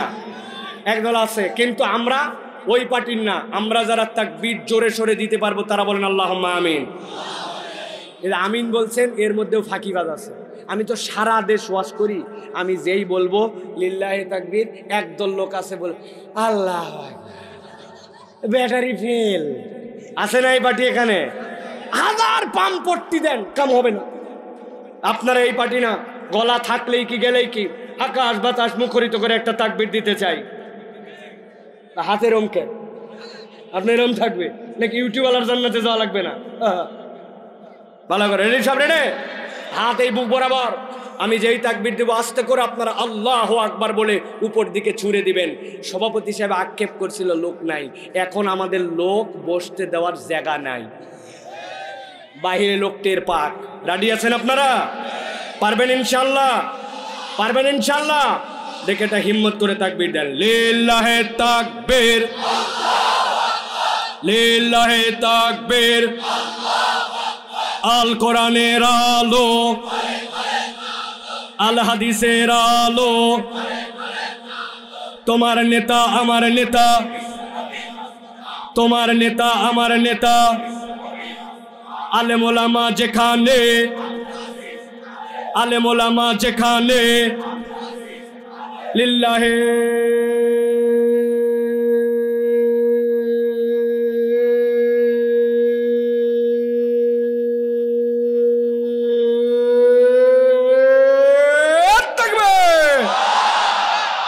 আলহামদুলিল্লাহ। হাত নামান। শয়তান আছে আর এদিকে আরাবপুর পার, ঠিক কিনা? কারণ আল্লাহু আকবারের স্লোগান শয়তান পছন্দ করে না। এই জন্য আমরা দায়িত্বহীন কণ্ঠে ঘোষণা দিতে চাই, আল্লাহু আকবারের স্লোগান কোনো দলীয় স্লোগান নয়, কোনো পার্টির স্লোগান নয়, কোনো গোষ্ঠীর স্লোগান নয়। আল্লাহু আকবারের স্লোগান ইমানদারের স্লোগান। ইমানদারের হৃদয়ে যতদিন পর্যন্ত ইমান থাকবে, এই বাংলার জমিনে আল্লাহু আকবারের স্লোগান চলতেই থাকবে, চলতেই থাকবে, চলতেই থাকবে ইনশাআল্লাহ। যাদের আল্লাহু আকবারের স্লোগানের সাথে সম্পর্ক নাই, যেই দল যেই পার্টি আল্লাহু আকবারের স্লোগান বলতে পারে না, তাদের সাথে ইমানদারদের সম্পর্ক নাই। কথা ক্লিয়ার? এর থেকে ভাঙে চুরে বোঝানো লাগবে, জায়গা মতো পরিবর্তন করতে হবে। আপনারা জানি আবার ওই এক কাপ চা আর এই টানের দিয়ে জায়গা মতো আবার যেন ইমান বিক্রি করেন না। রাজি আছেন তো? আগামীর বাংলাদেশ ইসলামের বাংলাদেশ, আগামীর বাংলাদেশ কোরআনের বাংলাদেশ, আগামীর বাংলাদেশ আল্লাহর আইনের বাংলাদেশ, আগামীর বাংলাদেশ ইসলামপন্থীদের বাংলাদেশ। বহু সহ্য করেছে, আর না। চোখ নাড়াবে যে চোখ তুলে নিব এবার, আর কোনো কথা নাই, ঠিক কেন? রেডি হয়ে যা ইনশাআল্লাহ। রেডি আছেন তো? কোন চোখ? তোমার সাথে ব্যক্তিগত রেশারেশির চোখ না। তুমি যদি আমার ইসলামের উপরে চোখ দাও, আল্লাহর বিধানের উপরে চোখ দাও, ওটা আমার হুকুম নয়, ওটা আল্লাহর হুকুম। ওই জায়গায় ইমানদার সহ্য করবে না। রাজি তো ইনশাআল্লাহ? আল্লাহ আমাদেরকে বোঝার তৌফিক দান করেন। চলেন প্রিয় ভাইয়েরা, সরাসরি আমরা কোরআনুল কারীমের মধ্যে আলোচনার মধ্যে প্রবেশ করব। যারা দাঁড়ায় আছেন, আপনারা দাঁড়ায় থাকলে আমার কোনো আপত্তি নাই, কিন্তু আপনারা যদি বসতে চান, আমার ভাইয়েরা তার গরম জায়গা আপনার জন্য ছেড়ে দিবে একদম। আপনি শুধু ঢুকবেন, স্যান্ডেলটা খুলে দেখেন আপনারা কি আদর করে নিবে, সামনে নেবে প্রয়োজনে। আসেন, বসেন, আমি বেশিক্ষণ কথা বলবো না, আপনি যা ভাবতেছেন তা না, খালি ঢুকে যান, দেখেন মজা পাবেন ইনশাআল্লাহ। যে আলোচনা করব ইনশাআল্লাহ, আল্লাহ রাব্বুল আলামিন দুনিয়া আখিরাত আমাদেরকে কল্যাণ দেবে। আসেন, আসেন, ভিতরে চলে আসেন। আর যদি না বসতে মন চায় দাঁড়ায় থাকেন, কিন্তু বসলে আদব, মাহফিলের একটা আদব আছে। আল্লাহর ফেরেশতারা দেখবে আমার ভাইয়েরা কোরআন শোনার জন্য আসছিল। আহারে, রব্বুল আলামিন আপনাকে কবুল করে নিতে পারেন। আসেন না ভাই, আসেন না প্লিজ, বেশি সময় নিব না ইনশাআল্লাহ। বসেন, আল্লাহ রাব্বুল আলামিন কবুল করবে ইনশাআল্লাহ। বসে পড়েন প্রিয় ভাইয়েরা, বসে পড়েন, সকলে বসে পড়েন, সকলে বসে পড়েন। আর একবারও বলবো না বসতে আপনাদেরকে, যদি বসতে মন না চায় দাঁড়ায় থাকেন, কিন্তু খালি ঢুকে দেখেন আপনাকে কিভাবে আপ্যায়ন করবো। আসেন না ভাই, ওরে ভাই, কিরে ভাই, সামনে চলে আসেন। আপনারা এই কোনার থেকে কেমনে দাঁড়ায় আছেন? আসেন, সামনে আসেন, চলে আসেন সবাই। প্রিয় ভাইয়েরা, চলেন, আর কথা বলবেন না, আমরা আর কাউকে টেনে বসাবো না ভাই। আমরা বলে দিছি উনাদের ইচ্ছা, বাকিটুকু উনাদের ইচ্ছা। আমরা কোরআনুল কারীম থেকে কথা শুনবো, আর এক মুহূর্ত দেরি নয়। রাত অনেক দীর্ঘ হয়ে গেছে, এতক্ষণ আলোচনা শেষ হয়ে যাওয়ার কথা, কিন্তু এখন আলোচনা কেবল শুরু। তো চলেন আমরা বিতাড়িত শয়তান থেকে আশ্রয় প্রার্থনা করে সমস্বরে আমরা সকলে একসাথে আমরা এখন আল্লাহ রাব্বুল আলামিনের কোরআনুল কারীমের মধ্যে প্রবেশ করব। সকলেই আলসি ঝেড়ে সব ধরনের দুর্বলতাকে ত্যাগ করে, আমার মা বোনরা যারা হাজার হাজার এসেছেন, সকলেই বিতাড়িত শয়তান থেকে আশ্রয় প্রার্থনা করে সমস্বরে, একটা মুখ বন্ধ থাকবে না, আমার সাথে পড়েন আউযু বিল্লাহি মিনাশ শাইতানির রাজিম বিসমিল্লাহির রহমানির রহিম ওয়াতলু আলাইহিম নাবাআল الذي آتيناه آياتنا فانسلخ منها فأتبعه الشيطان فكان من الغاوين। আমার আল্লাহ রাব্বুল আলামিন আমাদের প্রিয় নবী হযরত মুহাম্মদ মুস্তাফা সাল্লাল্লাহু আলাইহি ওয়াসাল্লামকে কোরআনের বিভিন্ন জায়গায় তার উম্মতের জন্য নানান ধরনের নির্দেশনা দিয়েছেন। কোন জায়গায় আল্লাহ রাব্বুল আমিন বলেছেন কুল ইয়া আইয়ুহান নবী, হে আমার নবী আপনি বলুন কুল হুয়াল্লাহু আহাদ, আপনি বলুন। আবার কত জায়গায় আল্লাহ ডাক দিয়ে বলেছেন ইয়া আইয়ুহান নাস, হে মানব সকল। ঠিক একই রকম এই ডাকগুলা রিপিটেডলি বহুবার এসেছে, কিন্তু আল্লাহ এই আয়াতের শুরুতে বলছেন ওয়াতলু আলাইহিম, ও আমার নবী আপনি আপনার উম্মতের কাছে এই আয়াতে কারিমাটা তেলাওয়াত করেন। মুফাসসিররা ব্যাখ্যা করছেন কেন আল্লাহ এটা বললেন। আল্লাহ নবী ইব্রাহিম আলাইহিস সালাম খানায় কাবা যখন নির্মাণ করলেন, খানায় কাবা নির্মাণ করার পরে ইসমাইলকে নিয়ে দাঁড় হলেন, দাঁড় হয়ে আল্লাহর কাছে ফরিয়াদ দিলেন ওয়াইয ইয়ারফাউ ইব্রাহিমুল কওয়াইদা মিনাল বাইতি ওয়া ইসমাইল, ইব্রাহিম আর ইসমাইল মিলে খানায় কাবা নির্মাণ করলো। এরপর আল্লাহর কাছে ফরিয়াদ দিলেন আয় রব্বুল আলামিন, আমি আমার পরিবার বিশেষ করে আমার সন্তানরা যেন শিরিক না করে, এটা নিয়ে বড় দুশ্চিন্তায়। তবে আমার এই সন্তানের নসলে যত উম্মত আসবে তাদের মধ্যে থেকে এমন একজন পয়গম্বর আপনি দেন। আল্লাহর কাছে ফরিয়াদ করলেন যেই পয়গম্বরের চারটা গুণাগুণ হবে, রব্বানা ওয়াবআস ফীহিম রাসূলাম মিনহুম ইয়াতলু আলাইহিম, আপনার এমন পয়গম্বর দিবেন তাদের মধ্যে থেকে যে আল্লাহর আয়াত তেলাওয়াত করবে। এরপরে কি করবে ওয়া ইউআল্লিমুহুমুল কিতাব ওয়াল হিকমা, তাদেরকে হিকমা শিক্ষা দেবে, কিতাব শিক্ষা দেবে। সাথে সাথে ওয়া ইউযাক্কিহিম, আর তাদেরকে তাজকিয়া করবে, অন্তরগুলাকে পরিষ্কার করবে। আল্লাহ নবী বলছেন ইব্রাহিম আলাইহিস সালাম হাজার হাজার বছর আগে ওই দোয়া করেছিলেন খানায় কাবার সামনে, আর আমি মুহাম্মাদুর রাসূলুল্লাহ সাল্লাল্লাহু আলাইহি সাল্লাম ইব্রাহিম আলাইহিস সালামের ওই দোয়ার ফসল হিসাবে তোমাদের কাছে এসেছি। সুবহানাল্লাহ। এই জন্য আপনি যখন কোনো দোয়া করবেন, দোয়ার ক্ষেত্রে কোনো কার্পণ্য করবেন না, বড় বড় করে দোয়া করে যাবেন। আপনি আপনার সন্তানের ক্ষেত্রে বাস্তবায়ন দেখতে পান নাই, আপনি কবরে চলে গেছেন, আপনার বংশধারায় দশম পুরুষে যে আপনার দোয়া আল্লাহ চাইলে কবুল করে এমন কাউকে নিয়ামত আকারে দিতে পারেন। আল্লাহ নবী এটার সপক্ষে হাদিস বলেছেন, জান্নাতে যাওয়ার পরে একদল লোককে জিজ্ঞাসা করা হবে, ওই লোকরা অ্যাস্টনিষ্ট হয়ে যাবে নিয়ামত পাওয়ার পরে। আল্লাহকে বলবে রব্বুল আমিন আমার এই নিয়ামত না, আল্লাহ আমলনামায় কোনো ভুল হচ্ছে, আমি এত কিছু করি নাই, আমার আমলনামায় শত শত হজ, হাজার হাজার মসজিদ বানানোর সওয়াব, ব্যাপারটা কি? আল্লাহ রাব্বুল আমিনের নবী বলছেন তুমি চলে গিয়েছিলে, কিন্তু তোমার নসলে এমন উত্তম মানুষ এসেছিল যারা কল্যাণকর কাজ করেছিল, ওই কল্যাণের কাজের একটা অংশ তুমি যে তাদেরকে কল্যাণের উপর রেখে এসেছিলে, ওই সওয়াবটা আল্লাহ রাব্বুল আলামিন তোমার আমলনামায় দিয়েছেন। এই জন্য হাদিস বলে আদ-দাল্লু আলাল খায়রি কাফাইলিহি, যে ভালোর রাস্তা দেখায় অনুগামীরা যা সওয়াব পায়, রব্বুল আমিন ওই প্রথম ব্যক্তি যিনি ওই অনুকরণ করে ওই ব্যক্তিকে তার সওয়াবের অংশ দিতেই থাকে। গভীর মনোযোগে খেয়াল করেন, আল্লাহ রাব্বুল আমিন বলছেন, হে নবী, ওয়াতলু আলাইহিম, আপনি তাদের কাছে তেলাওয়াত করেন। কি তেলাওয়াত করবেন, কি জানাবেন? নাবা আল্লাযী আতাইনাহু আয়াতিনা, এমন একটা ঘটনা আমি যাদেরকে আমার পক্ষ থেকে স্পষ্ট আয়াত দিয়েছিলাম। হযরত আব্দুল্লাহ ইবনে মাসউদ বলছেন, এই ব্যক্তি কে জানো যার ব্যাপারে আল্লাহর নবীকে বলতে বলা হয়েছে? আব্দুল্লাহ ইবনে মাসউদ বলছেন, এই ব্যক্তির নাম হচ্ছে বালাম ইবনে আবার। এই লোকটা ছিল মূসা আলাইহিস সালামের কওমের মানুষ। হযরত আব্দুল্লাহ ইবনে আমর বলছেন, না, এখানে আল্লাহ উমাইয়া ইবনে আবি সালতের কথা বলেছেন। হযরতে ইমাম ইবনে কাসির এইগুলার সমাধান দিয়েছেন। তিনি তাফসীরের মধ্যে বলছেন, আল্লাহ রাব্বুল আলামিন মূলত এখানে ব্যক্তি যাকে ইন্ডিকেট করেন, কিন্তু এমন চারটা অভ্যাসের কথা বলেছেন যেই চারটা গুণাগুণ কিয়ামত পর্যন্ত আগত যেই মানুষের ব্যাপারেই থাকবে, আল্লাহ মূলত ওই মানুষকেই সতর্ক করছেন। আল্লাহু আকবার। আল্লাহ বলতেছেন, নবী আপনি এই ঘটনাটা শুনান। হযরত ইবনে মাসউদ বলছেন, লোকটার নাম ছিল বালাম ইবনে আবার। এই লোকের কোয়ালিটি ছিল, মূসা আলাইহিস সালামের কওমের মধ্যে আল্লাহর কাছে কোনো বিষয়ে হাত তুলতে দেরি, দোয়া কবুল হতে দেরি নাই, মুস্তাজাবুদ দাওয়া। মূসা আলাইহিস সালামের লোকজন, মূসা আলাইহিস সালামের কওমের লোকজন আসলো। আসার পরে বালাম ইবনে আবারকে বলল, আমাদের কওমের মধ্যে এমন একজন লোক আসছে খুব রাগী স্বভাবের।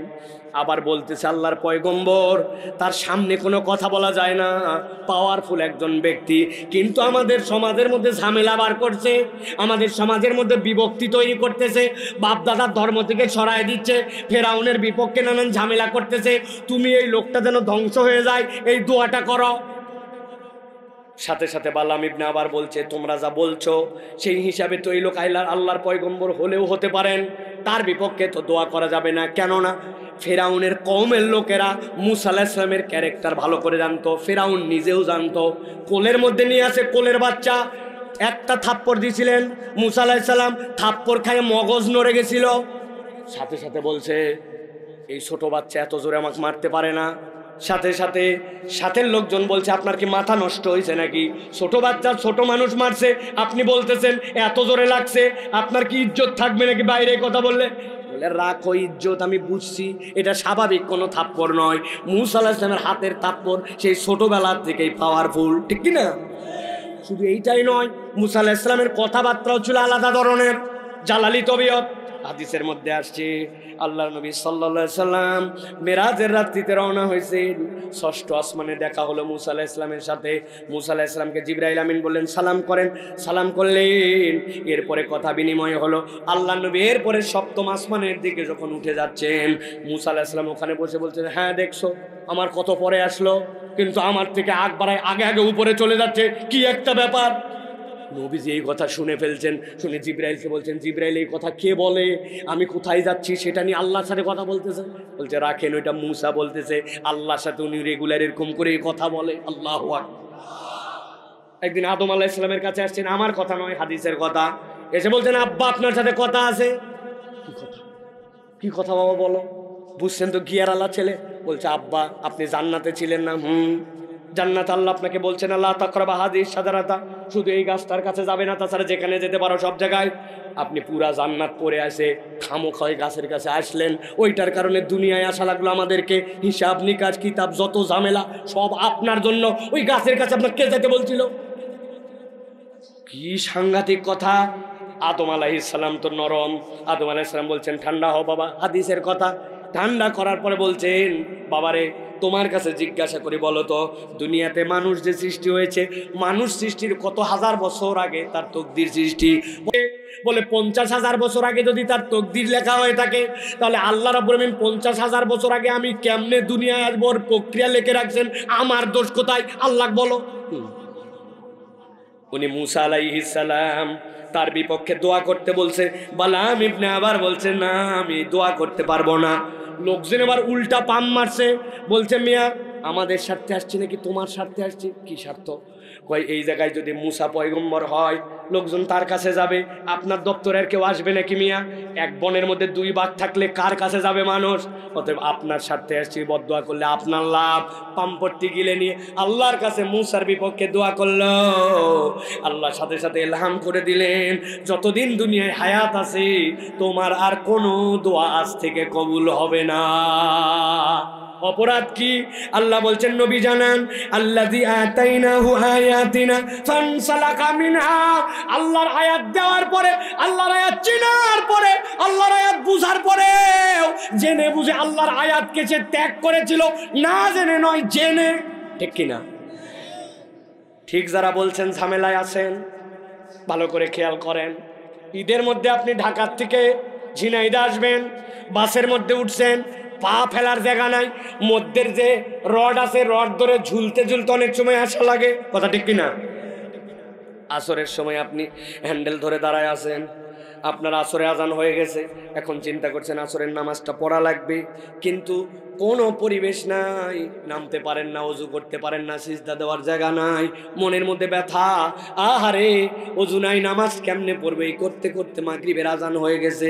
বুঝে থাকলে বলেন তো, এই যে আসরের নামাজটা আপনার নষ্ট হয়েছে, এটা কি আপনার ইচ্ছাকৃত না অনিচ্ছাকৃত? অনিচ্ছাকৃত আপনার নামাজ নষ্ট হয়ে গেছে। কিন্তু এমন কতকগুলা মানুষ আছে, আসরের আজান হয়, মাগরিবের আজান হয়, মসজিদের পাশেই ক্যারাম বোর্ড খেলে, মসজিদের পাশেই চা খায়, মসজিদের পাশেই দোকানদারি করে, মসজিদের পাশ দিয়ে ঘুরে বেড়ায়, মোবাইল চালায়, ভুড্ডামি করে, ঢুন্ডামি করে, কিন্তু মসজিদের মধ্যে নামাজ পড়ার জন্য যায় না। বুঝে থাকলে বলেন তো, সুযোগ থাকার পরেও যেই লোকটাই যে নামাজে গেল না, এইটা কি অনিচ্ছাকৃত নাকি ইচ্ছাকৃত? আমার আল্লাহ বলছেন, ভালো করে বোঝো।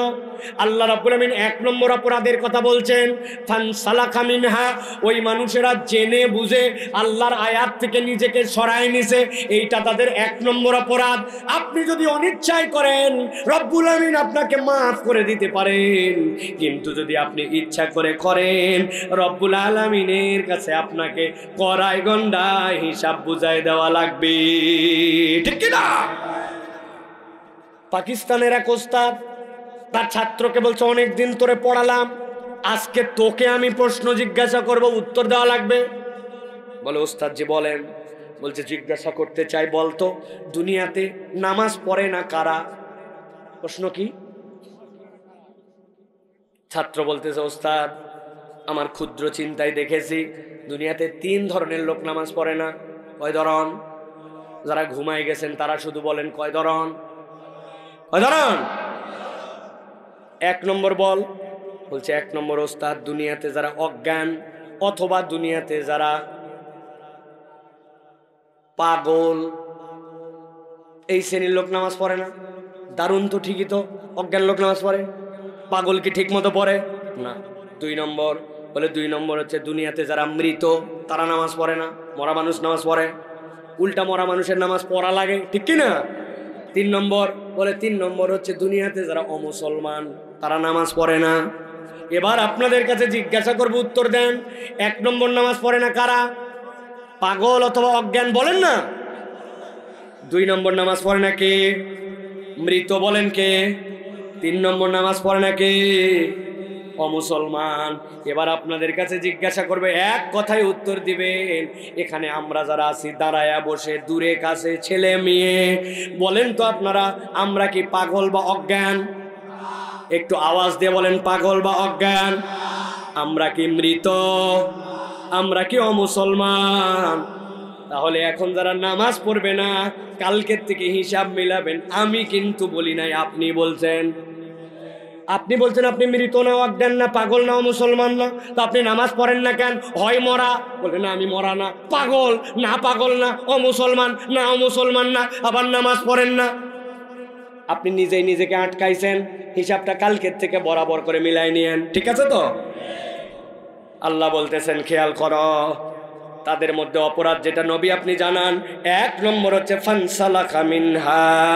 ওই মানুষগুলা জেনে বুঝে আল্লাহর বিধান থেকে নিজে থেকে সরায় নিছে। দুই নম্বরে আল্লাহ বলছেন ফাতবাহু শাইতানু ফাকানা মিনাল গাওয়িন। আল্লাহ বলছেন যেই না কেউ জেনে বুঝে আল্লাহর বিধান থেকে নিজেকে সরায় নেবে, সাথে সাথে শয়তান তার অনুগামী হয়ে যাবে, শয়তান তার পিছু লেগে দিবে। ওই ব্যক্তির পিছনে একবার যদি শয়তান লাগে, আল্লাহ বলছেন অবশ্যই অবশ্যই সে পথভ্রষ্ট হয়ে যাবে। আমরা আমাদের বাচ্চাদেরকে মাঝে মাঝে বলে আয় শয়তানি করবি না, বলেন না ভাই, দুষ্টামি করবি না। তার মানে কি বোঝা গেল? ওর কোনো কাজের মধ্যে শয়তানি আছে যেইটাকে আপনি বলছেন করবি না। কিন্তু আল্লাহ এই জায়গায় ভিন্ন কথা বলেছেন।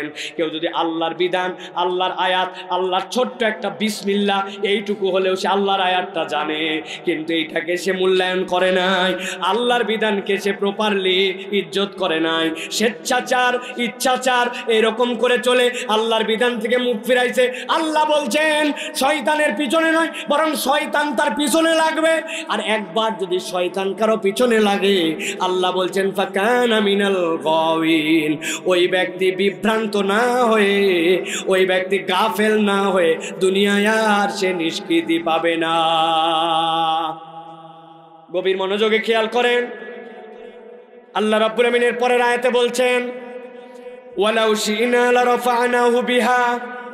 ও আমার হাবিব, আপনি উম্মতকে জানান, সে যদি আল্লাহর বিধানের মূল্যায়ন করত, আল্লাহর বিধানকে মেনে নিত, রব্বুল আলামিনের বিধান অনুযায়ী নিজের জীবন চালাতো, সে দেখছে ভিন্ন রকম, কিন্তু চাইলে রব্বুল আলামিন এই বিধান দিয়ে তার মর্যাদা বাড়ায় দিতে পারতেন।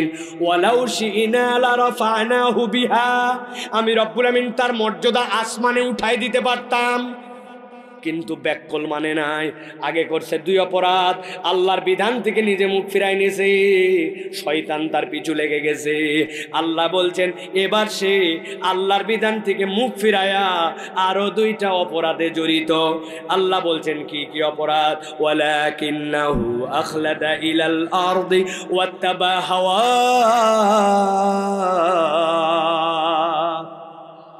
রব্বুল আলামিন বলছেন তার 3 নম্বর অপরাধ হচ্ছে ওয়ালাকিন্নাহু আখলাদা ইলাল আরদ, সেই ব্যক্তিটা নিরেট দুনিয়াদার হয়ে গেছে।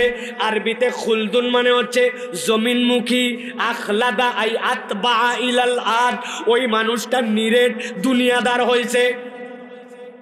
বুঝেন নাই কথা? নিরেট দুনিয়াদার মানে কি? আল্লাহ কেন এখানে আখলাদা বললেন? আল্লাহ দুনিয়াতে 3 ধরনের প্রাণী সৃষ্টি করেছেন।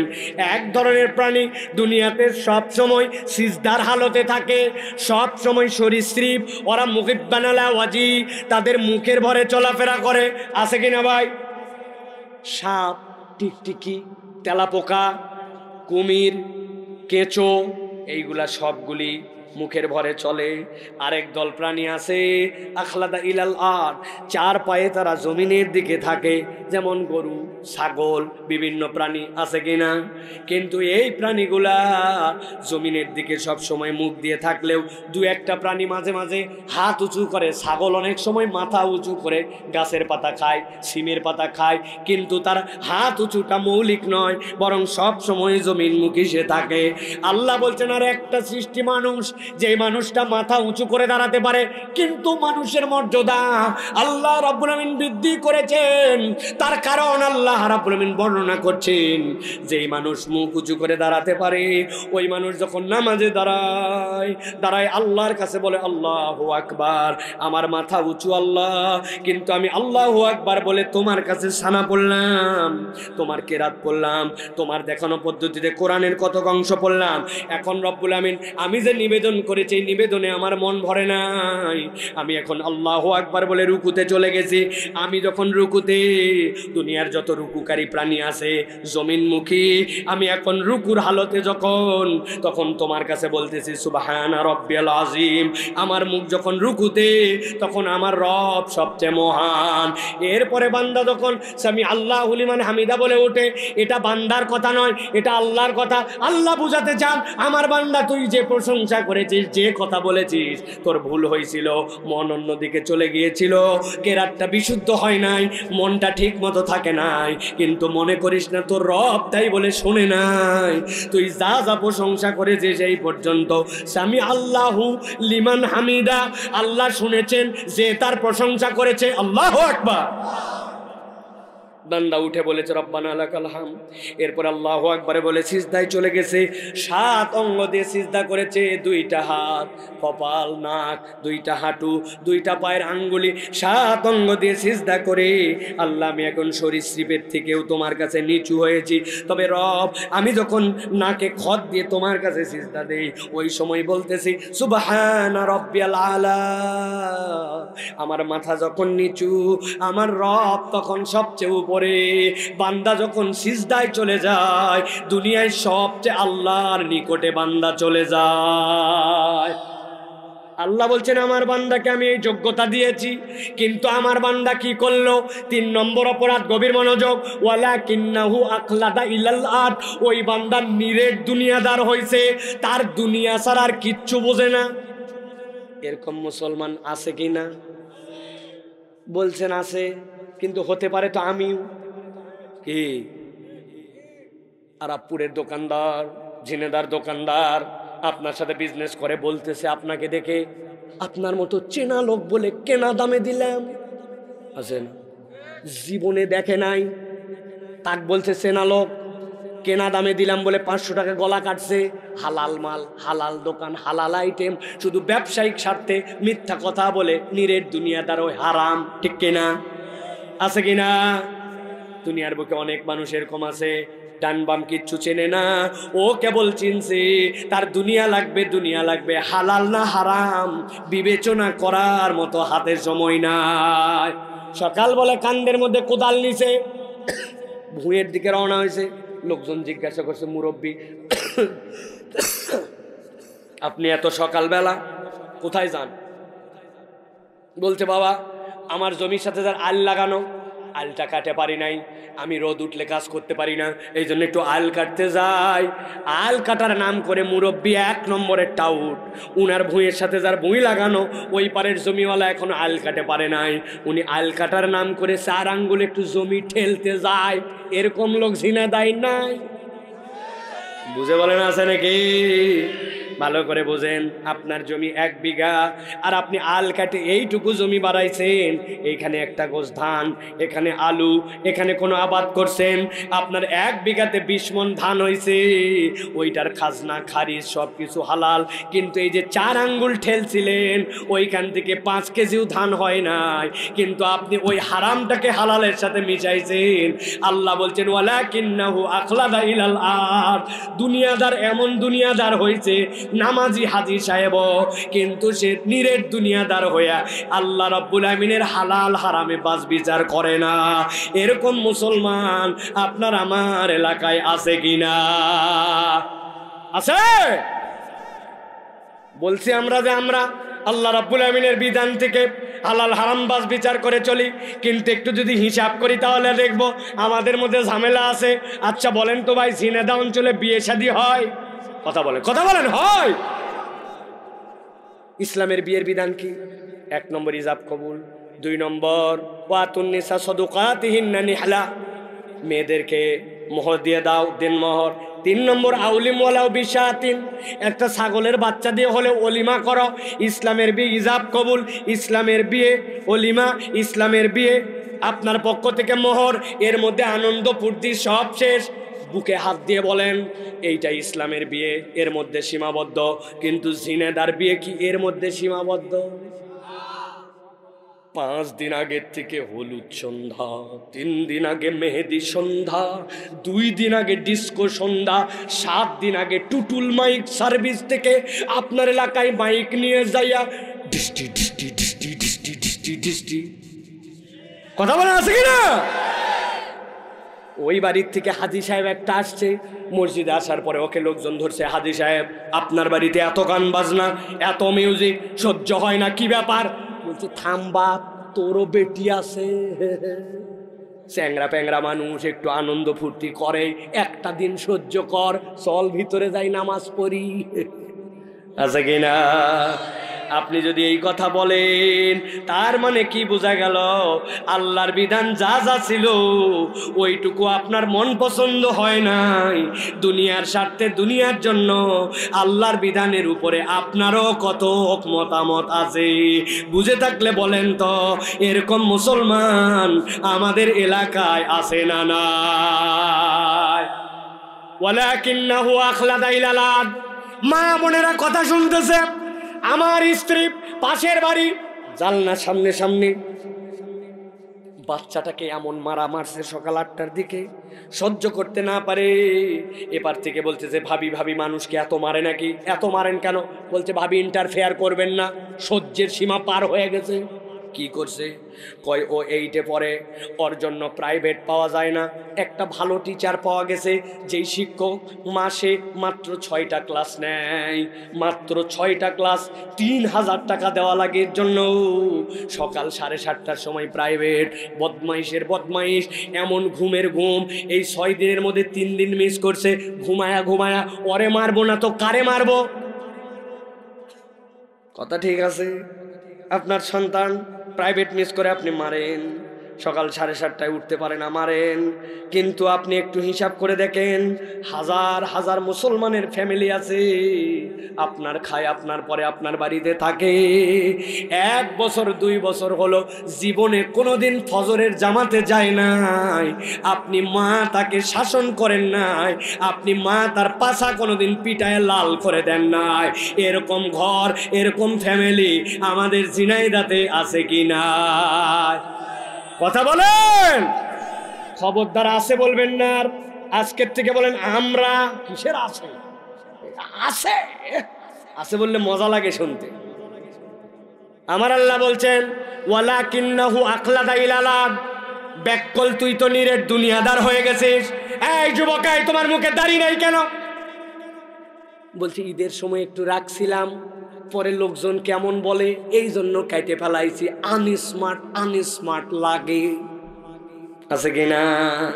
ভালো করে মাসলা শুনে নেন। আমার স্যার পাশে আছেন, আপনি দাড়ি রাখতে পারেন না, অজুহাত দিতে পারেন, নানান কারণ দেখাতে পারেন, কিন্তু আপনি যদি বলেন আপনার দাড়ি রাখার কারণে আপনাকে আনস্মার্ট লাগে, তাহলে আপনি মুহাম্মাদুর রাসূলুল্লাহ সাল্লাল্লাহু আলাইহি সাল্লামের উপর ব্লেম করেছেন। তিনি আনস্মার্ট ছিলেন যেহেতু তার দাড়ি ছিল, রাখতে বলেছেন। আপনার ঈমান নিয়ে টানাটানি বাইরে যাবে। ভালো করে কথা বুঝে নেন। ঢাকা ইউনিভার্সিটিতে নাকি এক স্যার বলছিল এক ছাত্রকে, ছোট ছোট চাপা লম্বা দাড়ি, বলছে তোর দাড়ি তো দেখতে ছাগল ছাগল লাগে। ওই ছেলে এই কথা শুনে ফিক করে হাসে বলছে you are absolutely right sir. বলছি বাবারে, আমি করলাম মজা, টিটকারি, আর ওই বলতেছে অ্যাবসলিউটলি রাইট স্যার। কি ব্যাপার রে? বলছে স্যার আমার যা আপনি তাই তো বলছেন, আমি রাগ করবো কেন? তবে আপনি সাহস দিলে আপনাকে একটা কথা বলতে চাই। বল বেটা বল। বলছে স্যার আমাকে ছাগল ছাগল লাগে, তবে আপনাকে কুত্তা কুত্তা লাগে। কারণ কুত্তার মুখে দাড়ি নাই, তো কুত্তা কুত্তাই তো লাগবে। কথা ঠিক কিনা? আপনি দাঁড়িয়ে রাখতে পারেন না কেন? বয়স হয় নাই, আর একটু বড় হয়, আনস্মার্ট লাগে, বইয়া হয় নাই এখনো। মেয়ে পক্ষ দেখতে আসবে, যদি কোনো মেয়ে বিয়ের সময় ছেলের দাড়ি থাকার কারণে অপছন্দ করে, ওই বাড়িতে বিয়ে করা শরীয়তে জায়েজ নাই। আমার কথা নয়, আল্লাহ রাব্বুল আলামিন বলছেন ওয়ালাউ শি'না লারাফা'নাহু বিহা। আল্লাহর হুকুম মানলে, আল্লাহর নির্দেশে থাকলে আমি তোমার মর্যাদা উঠাতে পারতাম। ওয়ালাকিন্নাহু আখলাদা ইলাল আরদ। বান্দা তুমি নিজে নিজে নিরেট দুনিয়াদার হইছো। আল্লাহ বলছেন এটা গেল 3 নম্বর অপরাধ। বিরক্ত হচ্ছেন আপনারা? 4 নম্বরে আল্লাহ বলছেন তার আরেকটা অপরাধ। নবী আপনি বলেন ওয়াত্তাবা হাওয়া। সে আল্লাহকে রব হিসাবে যতটুকু মানে, তার থেকে তার বড় ইলার নাম হচ্ছে তার অন্তর। তার মন পছন্দ জিন্দেগি যাপন করে। যতটুকু আল্লাহ চায় ততটুকু তার ইচ্ছাই নাই। তার মন যতটুকু চায় ততটুকু ইসলাম মানে, আর যতটুকু মন চায় না ততটুকু ইসলাম মানে না।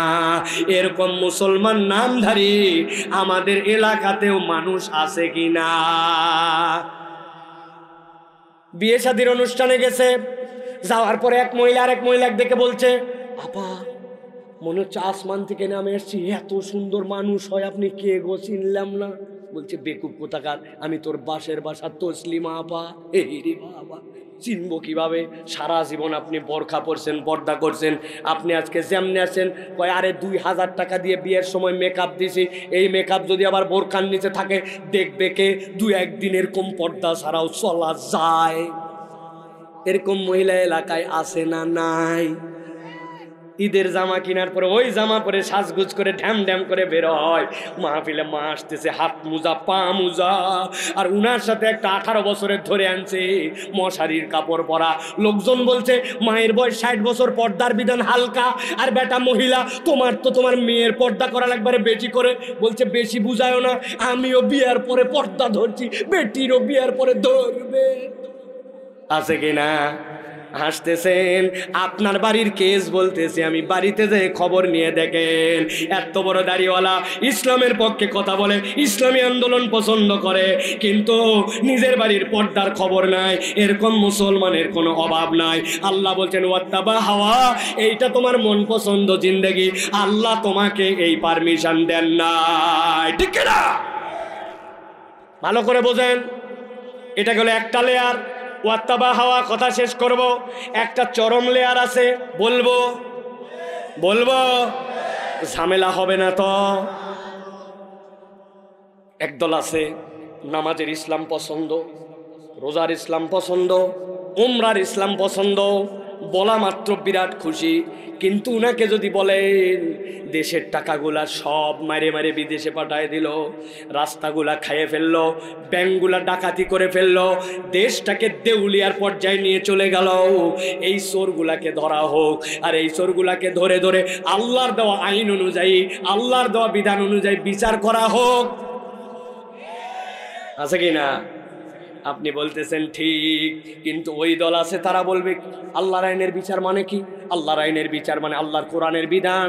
আপনি যদি চুরি করেন হাত কাটো, ডাকাতি করলে বিলাক্স, হাত কাটবে পা কাটবে। বলে হায় হায় হায় রে, 1450 বছর আগে চলতো, এই সময় আবার এই বিধান কেমনে চলে? আরে যদি নারী নির্যাতন হয়, নারীর প্রতি অত্যাচার হয়, তার বিচার হোক। কেমনে রজম করতে হবে আল্লাহর দেওয়া বিধান অনুযায়ী তার বিচারক। বলে 1450 বছর আগে ওইগুলা বিচার আমাদের দেশে চলে না, বোরকা আমাদের দেশে চলে না, ওইগুলাকে জীবন্ত টেন্ট লাগে। নামাজ পছন্দ করে, রোজা পছন্দ করে, আল্লাহর আইনের পক্ষে কথা বললে বিরোধিতা করে। এরকম মুসলমান নামদারি মুনাফিক আছে কি নয়? আমার আল্লাহ বলছেন ওয়াত্তাবা হাওয়া, তুমি তো তোমার মন পছন্দ জিন্দেগি চালাও, তোমার পছন্দ নামাজের ইসলাম, রোজার ইসলাম, কিন্তু যেই না আল্লাহর আইনের কথা বলে। অনেকে বলছে সাইফুল্লাহ ভাই তো দল পার্টি করে না, ইনিও দেখি দলীয় বক্তা। আছে কি না? আমাদের পিছে আঙ্গুল লাগায়, খোঁজ লাগায়, কি দাবরানি দাবরাইলো 17 বছর, খবর তো নেন নাই। হুজুরদের থেকে, ইসলামপন্থীদের থেকে বড় কষ্টে আর বিপদে কেউ ছিল না। আমার আল্লাহ বলছেন ওয়াত্তাবা হাওয়া, কথা ভালো করে বুঝে নেন। 1 নম্বর অপরাধ, আল্লাহর বিধান জানার পরেও সেখান থেকে নিজেকে সরায় নেয়। 2 নম্বরে ওই ব্যক্তি শয়তানের অনুগামী। মুখস্থ করেন এই যুবকেরা যারা দাঁড়ায় আছেন। 3 নম্বরে ওই ব্যক্তি নিরেট দুনিয়াদার, দুনিয়া ছাড়া কিচ্ছু বোঝে না, দুনিয়া আগে তার, স্বার্থই তার দুনিয়া। 4 নম্বরে আল্লাহ রাব্বুল আমিন বলছেন ওই মানুষগুলা মন পছন্দ জিন্দেগি চালায়, তার দিল যেমন চাই সেরকম সে ইসলাম পালন করে, যতটুকু ভাল লাগে ততটুকু। জুম্মার নামাজ পড়ে, ওয়াক্ত পড়ে না, আমার ব্যাপার। ওয়াক্ত পড়ি না, ঈদ পড়ি, আমার ব্যাপার। ইচ্ছা মতো তার জীবন চালায়। আমার আল্লাহ বলছেন কোনো সমস্যা নাই, নবী আপনি জানায় দেন ফামাসালুহু কামাসালিল কালব ইন তাহমিল আলাইহি ইয়ালহাস আও তাতরুকহু ইয়ালহাস যালিকা মাসালুল কওমিল্লাযীনা কাযযাবু বিআয়াতিনা। আমার আল্লাহ বলছেন তোমার অবস্থা যদি এই 4টার মধ্যে হয়, নবী আপনি জানান তাদের উদাহরণটা আল্লাহর কাছে কুত্তার মতো। বলেন কার মতো? একটা মুখ বন্ধ রাখবেন না, বলেন কার মতো? আরেকবার বলেন কুকুরের মতো। ফামাসালুহু কামাসালিল কালব, আল্লাহ বলছেন এই মানুষগুলার উদাহরণ হচ্ছে কুকুরের মতো। কার মতো? এতবার কেন বলালাম? চিন্তা করছেন বিনা কারণে না? প্ল্যান অনুযায়ী এতবার বলাইছি? ফামাসালুহু কামাসালিল কালব, অনেকের ধারণা নিশ্চয় কুত্তা খুব খারাপ প্রাণী, এই জন্য বোধহয় আল্লাহ এটার কথা বলছেন। জি না, অনেক কুকুর আছে এই দুনিয়াতে যারা মানুষের থেকে বেশি কৃতজ্ঞ, বিশ্বস্ত, ঠিক না? অনেক কুত্তা আছে এরকম। আর আপনি ঠিক বললে কি না বললে কি, আমি নিজের জীবনে দেখছি এরকম কুত্তা। আমি আসরের নামাজের পরে আমার মহল্লায় চা খাইতে বসছি। চা খাওয়ার সময় উপর থেকে একটা এনার্জি বিস্কুট নামাইছি, ঝুলন্ত বিস্কুট, দেখছেন না? কয় টাকা দাম? কয় পিস থাকে? 3 পিস। কমায় দিছে এখন, নিয়ে খবর রাখেন না। বিস্কুটের প্যাকেট খুলছি, খোলার পরে চায়ের মধ্যে ডুবাইছি। যেই না ডুবাইছি, হঠাৎ করে কোত্থেকে এক লোক উদয় হয়েছে। সাইফুল্লাহ ভাই, আপনি? মোবাইলের ভিতরের লোক বাইরে। আসসালামু আলাইকুম। এরপরে ওই বলছে, ভাই আমার হাত পা কাঁপতেছে। আপনার কেন রে ভাই? 5 বছর আপনাকে দেখছি, আপনি এই জায়গায়। আমার বাড়ি এখানে, তো আমি কি হয়েছি তাই? বসেন। এই যে তার সাথে আমার 10-12 সেকেন্ডের কথা, চায়ের মধ্যে বিস্কুট চুবানো, উঠায় যেই না মুখে দিব, বিস্কুট অ্যাক্সিডেন্ট করছে,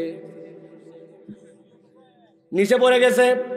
পাশে বসা ছিল এক কুকুর, কোত্থেকে উঠে আসছে, আর সে আস্তে করে আমার পায়ের কাছে আসে, সেটে বিস্কুট খাইয়ে নিছে। আমার মন খারাপ, বিস্কুটটা লস। 2 পিস বিস্কুটের পরে খাইয়েটা আমার চা খাওয়া শেষ। পরের দিন আবার এসে ওই চায়ের স্টলে বসছি। বসার পরে চা খাবো, যেই না সাথে সাথে দেখি কোত্থেকে একটা কুকুর লেজ ডাউন দিয়া মাথা নিচু করে আমার কাছে এসে এরকম করতেছে। আমি দোকানদারকে বললাম, এটা সরান। বলছে, হুজুর সরানো লাগবে না, একাই সরবে। গতকালকে ওরে যে আপনি বিস্কুট খাওয়াইছেন, ওইটার কৃতজ্ঞতা জানাতে আজকে মাথা নিচু করে আপনার কাছে আসে লেজ দাঁড়ায় দাঁড়ায় আপনাকে সম্মান করতেছে। বুঝে থাকলে বলেন তো, গতকালকে কি আমি বিস্কুট খাওয়াইছিলাম না পড়ে গেছিল? পড়ে যাওয়া বিস্কুট চেটে খায়ে 24 ঘন্টা পরে কুকুর কৃতজ্ঞতা জানায়। কিন্তু দুনিয়ায় এমন মানুষ আছে, তার উপকার করছেন, টাকা হাওলাত দিয়েছেন, বিপদে আগায় গেছেন, তার সাথে সব সময় ছিলেন, কিন্তু একটা সুযোগ পাইছে, ওই সুযোগেই সব ভুলে যায়, আপনার পিছনে বাঁশ দিতে একবারও ভাবে না। আছে না এরকম মানুষ? আল্লাহ তাআলা কেন বললেন ফামাসালুহু কামাসালিল কালব? এদের উদাহরণ হচ্ছে কুত্তার মতো।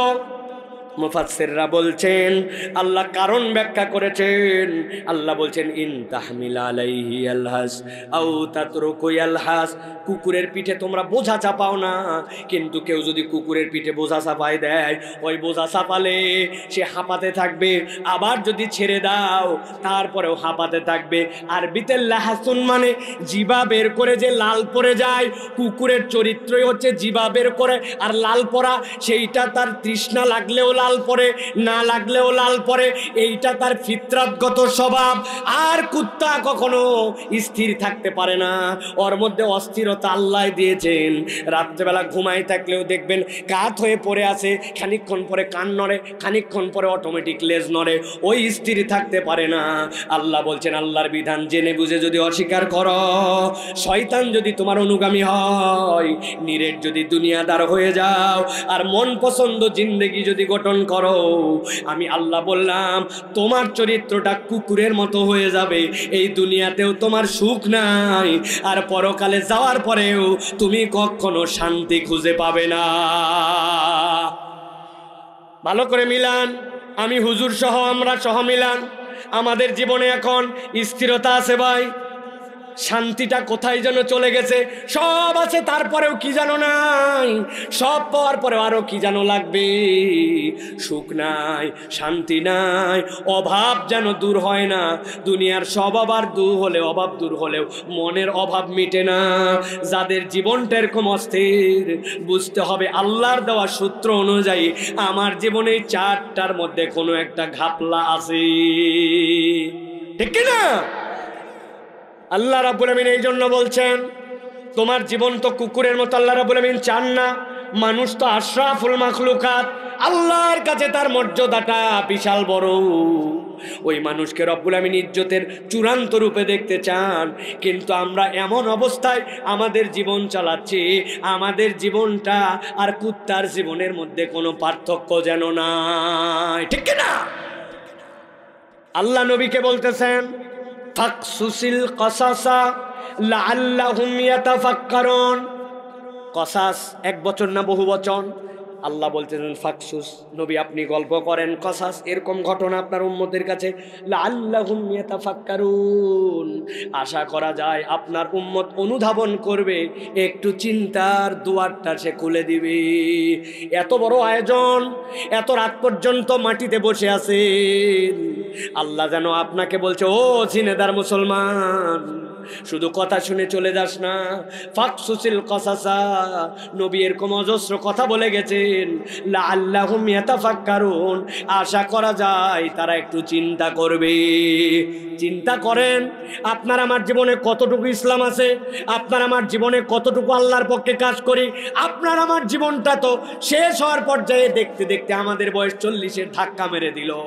কত মানুষকে দেখলাম বাপ কাঁধে করে সন্তানের লাশ নিয়ে হাউমাউ করতে করতে যায়। কত শিশু বাচ্চাকে দেখলাম হাসপাতাল থেকে আমার বাচ্চা যেদিন হয়েছে ওই দিনই বাপ মারা কাঁদতে কাঁদতে তার মৃত লাশ নিয়ে চলে গেল।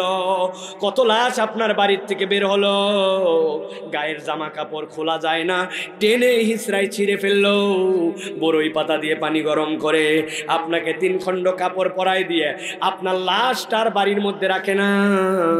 আপনার মেয়ে বলে ভয় লাগে, ছেলে বলে ভয় লাগে, আপনার বন্ধু আর নাম ধরে ডাকে না, বলে লাশকে আনো, লাশের জানাজা কখন, লাশ দাফন হবে কখন, লাশ কারা কারা তুলবে, লাশ কারা কারা নামাবে। আপনার নাম মানুষ থেকে লাশ হয়ে যেতে 1 মুহূর্ত লাগবে না প্রিয় ভাইরা। কিন্তু এই কবরের জিন্দেগিটা দুনিয়ায় যেরকমই হচ্ছে ওখানেও যে যদি কুকুরের জিন্দেগি হয়ে যায়, আপনার আমার এই দুনিয়ার জীবনের কোনো দাম থাকবে না। অতএব একটু সিদ্ধান্ত নেন, চিন্তা ভাবনা করে যে আমরা আল্লাহর দিকে একটু ফেরত আসবো। রাজি আছেন ভাই? এখন আল্লাহর দিকে ফেরত আসবো ইনশাল্লাহ বলছি। এটা কি নামাজ পড়ে না বাদ দিয়া? নামাজ পড়ে না বাদ দিয়া? দাড়ি রাখে না কাইটে? হ্যাঁ, মিথ্যা কথা বলে না ছাইরে? গিবত গিল্লা করে না বাদ দিয়া? মুরব্বীরা চিন্তা করছে বাবা বাবা সব ওয়াজ তো যুবকদের উপর চলে গেল। এলাকার মুরব্বীরা সারাদিনের কামাই আসরের পরে জমা দেয় শয়তানের কাছে। ডানে বসছে গিবত কমিটির সভাপতি, বামে সেক্রেটারি, মধ্যে ক্যাশিয়ার। এদিককার মুরব্বী বলতেছে ইমাম সাহেবের এই এই সমস্যা, বামেরটা বলছে তুই তো জানিসই না, আরো 2টা ঘটনা আছে। ইমাম সাহেবকে নিয়ে সমালোচনা, উমুককে নিয়ে সমালোচনা, তুমুককে নিয়ে সমালোচনা। মধ্যের লোক অনেকক্ষণ চুপ, খানিকক্ষণ পরে বলছে আসলে এগুলা কথা বলা ঠিক না, তবে না বলেও পারি না, আল্লাহ মাফ করুক, কথা ঠিক। বুঝেননি না? এগুলা কথা বলা ঠিক না, না বলেও পারি না, আল্লাহ মাফ করুক, কথা ঠিক। তার মানে কি উনি গিবতের বাইরে থাকলো? সারাদিন যা কামাই করছেন সব দিয়ে চলে আসলেন। এই রকম জিন্দেগি আর আপনার আমারটা নিরামিষ ভাবে চলতে পারে না, ঠিক না? নতুন একটা অবস্থান, নতুন একটা পরিবেশ আসছে।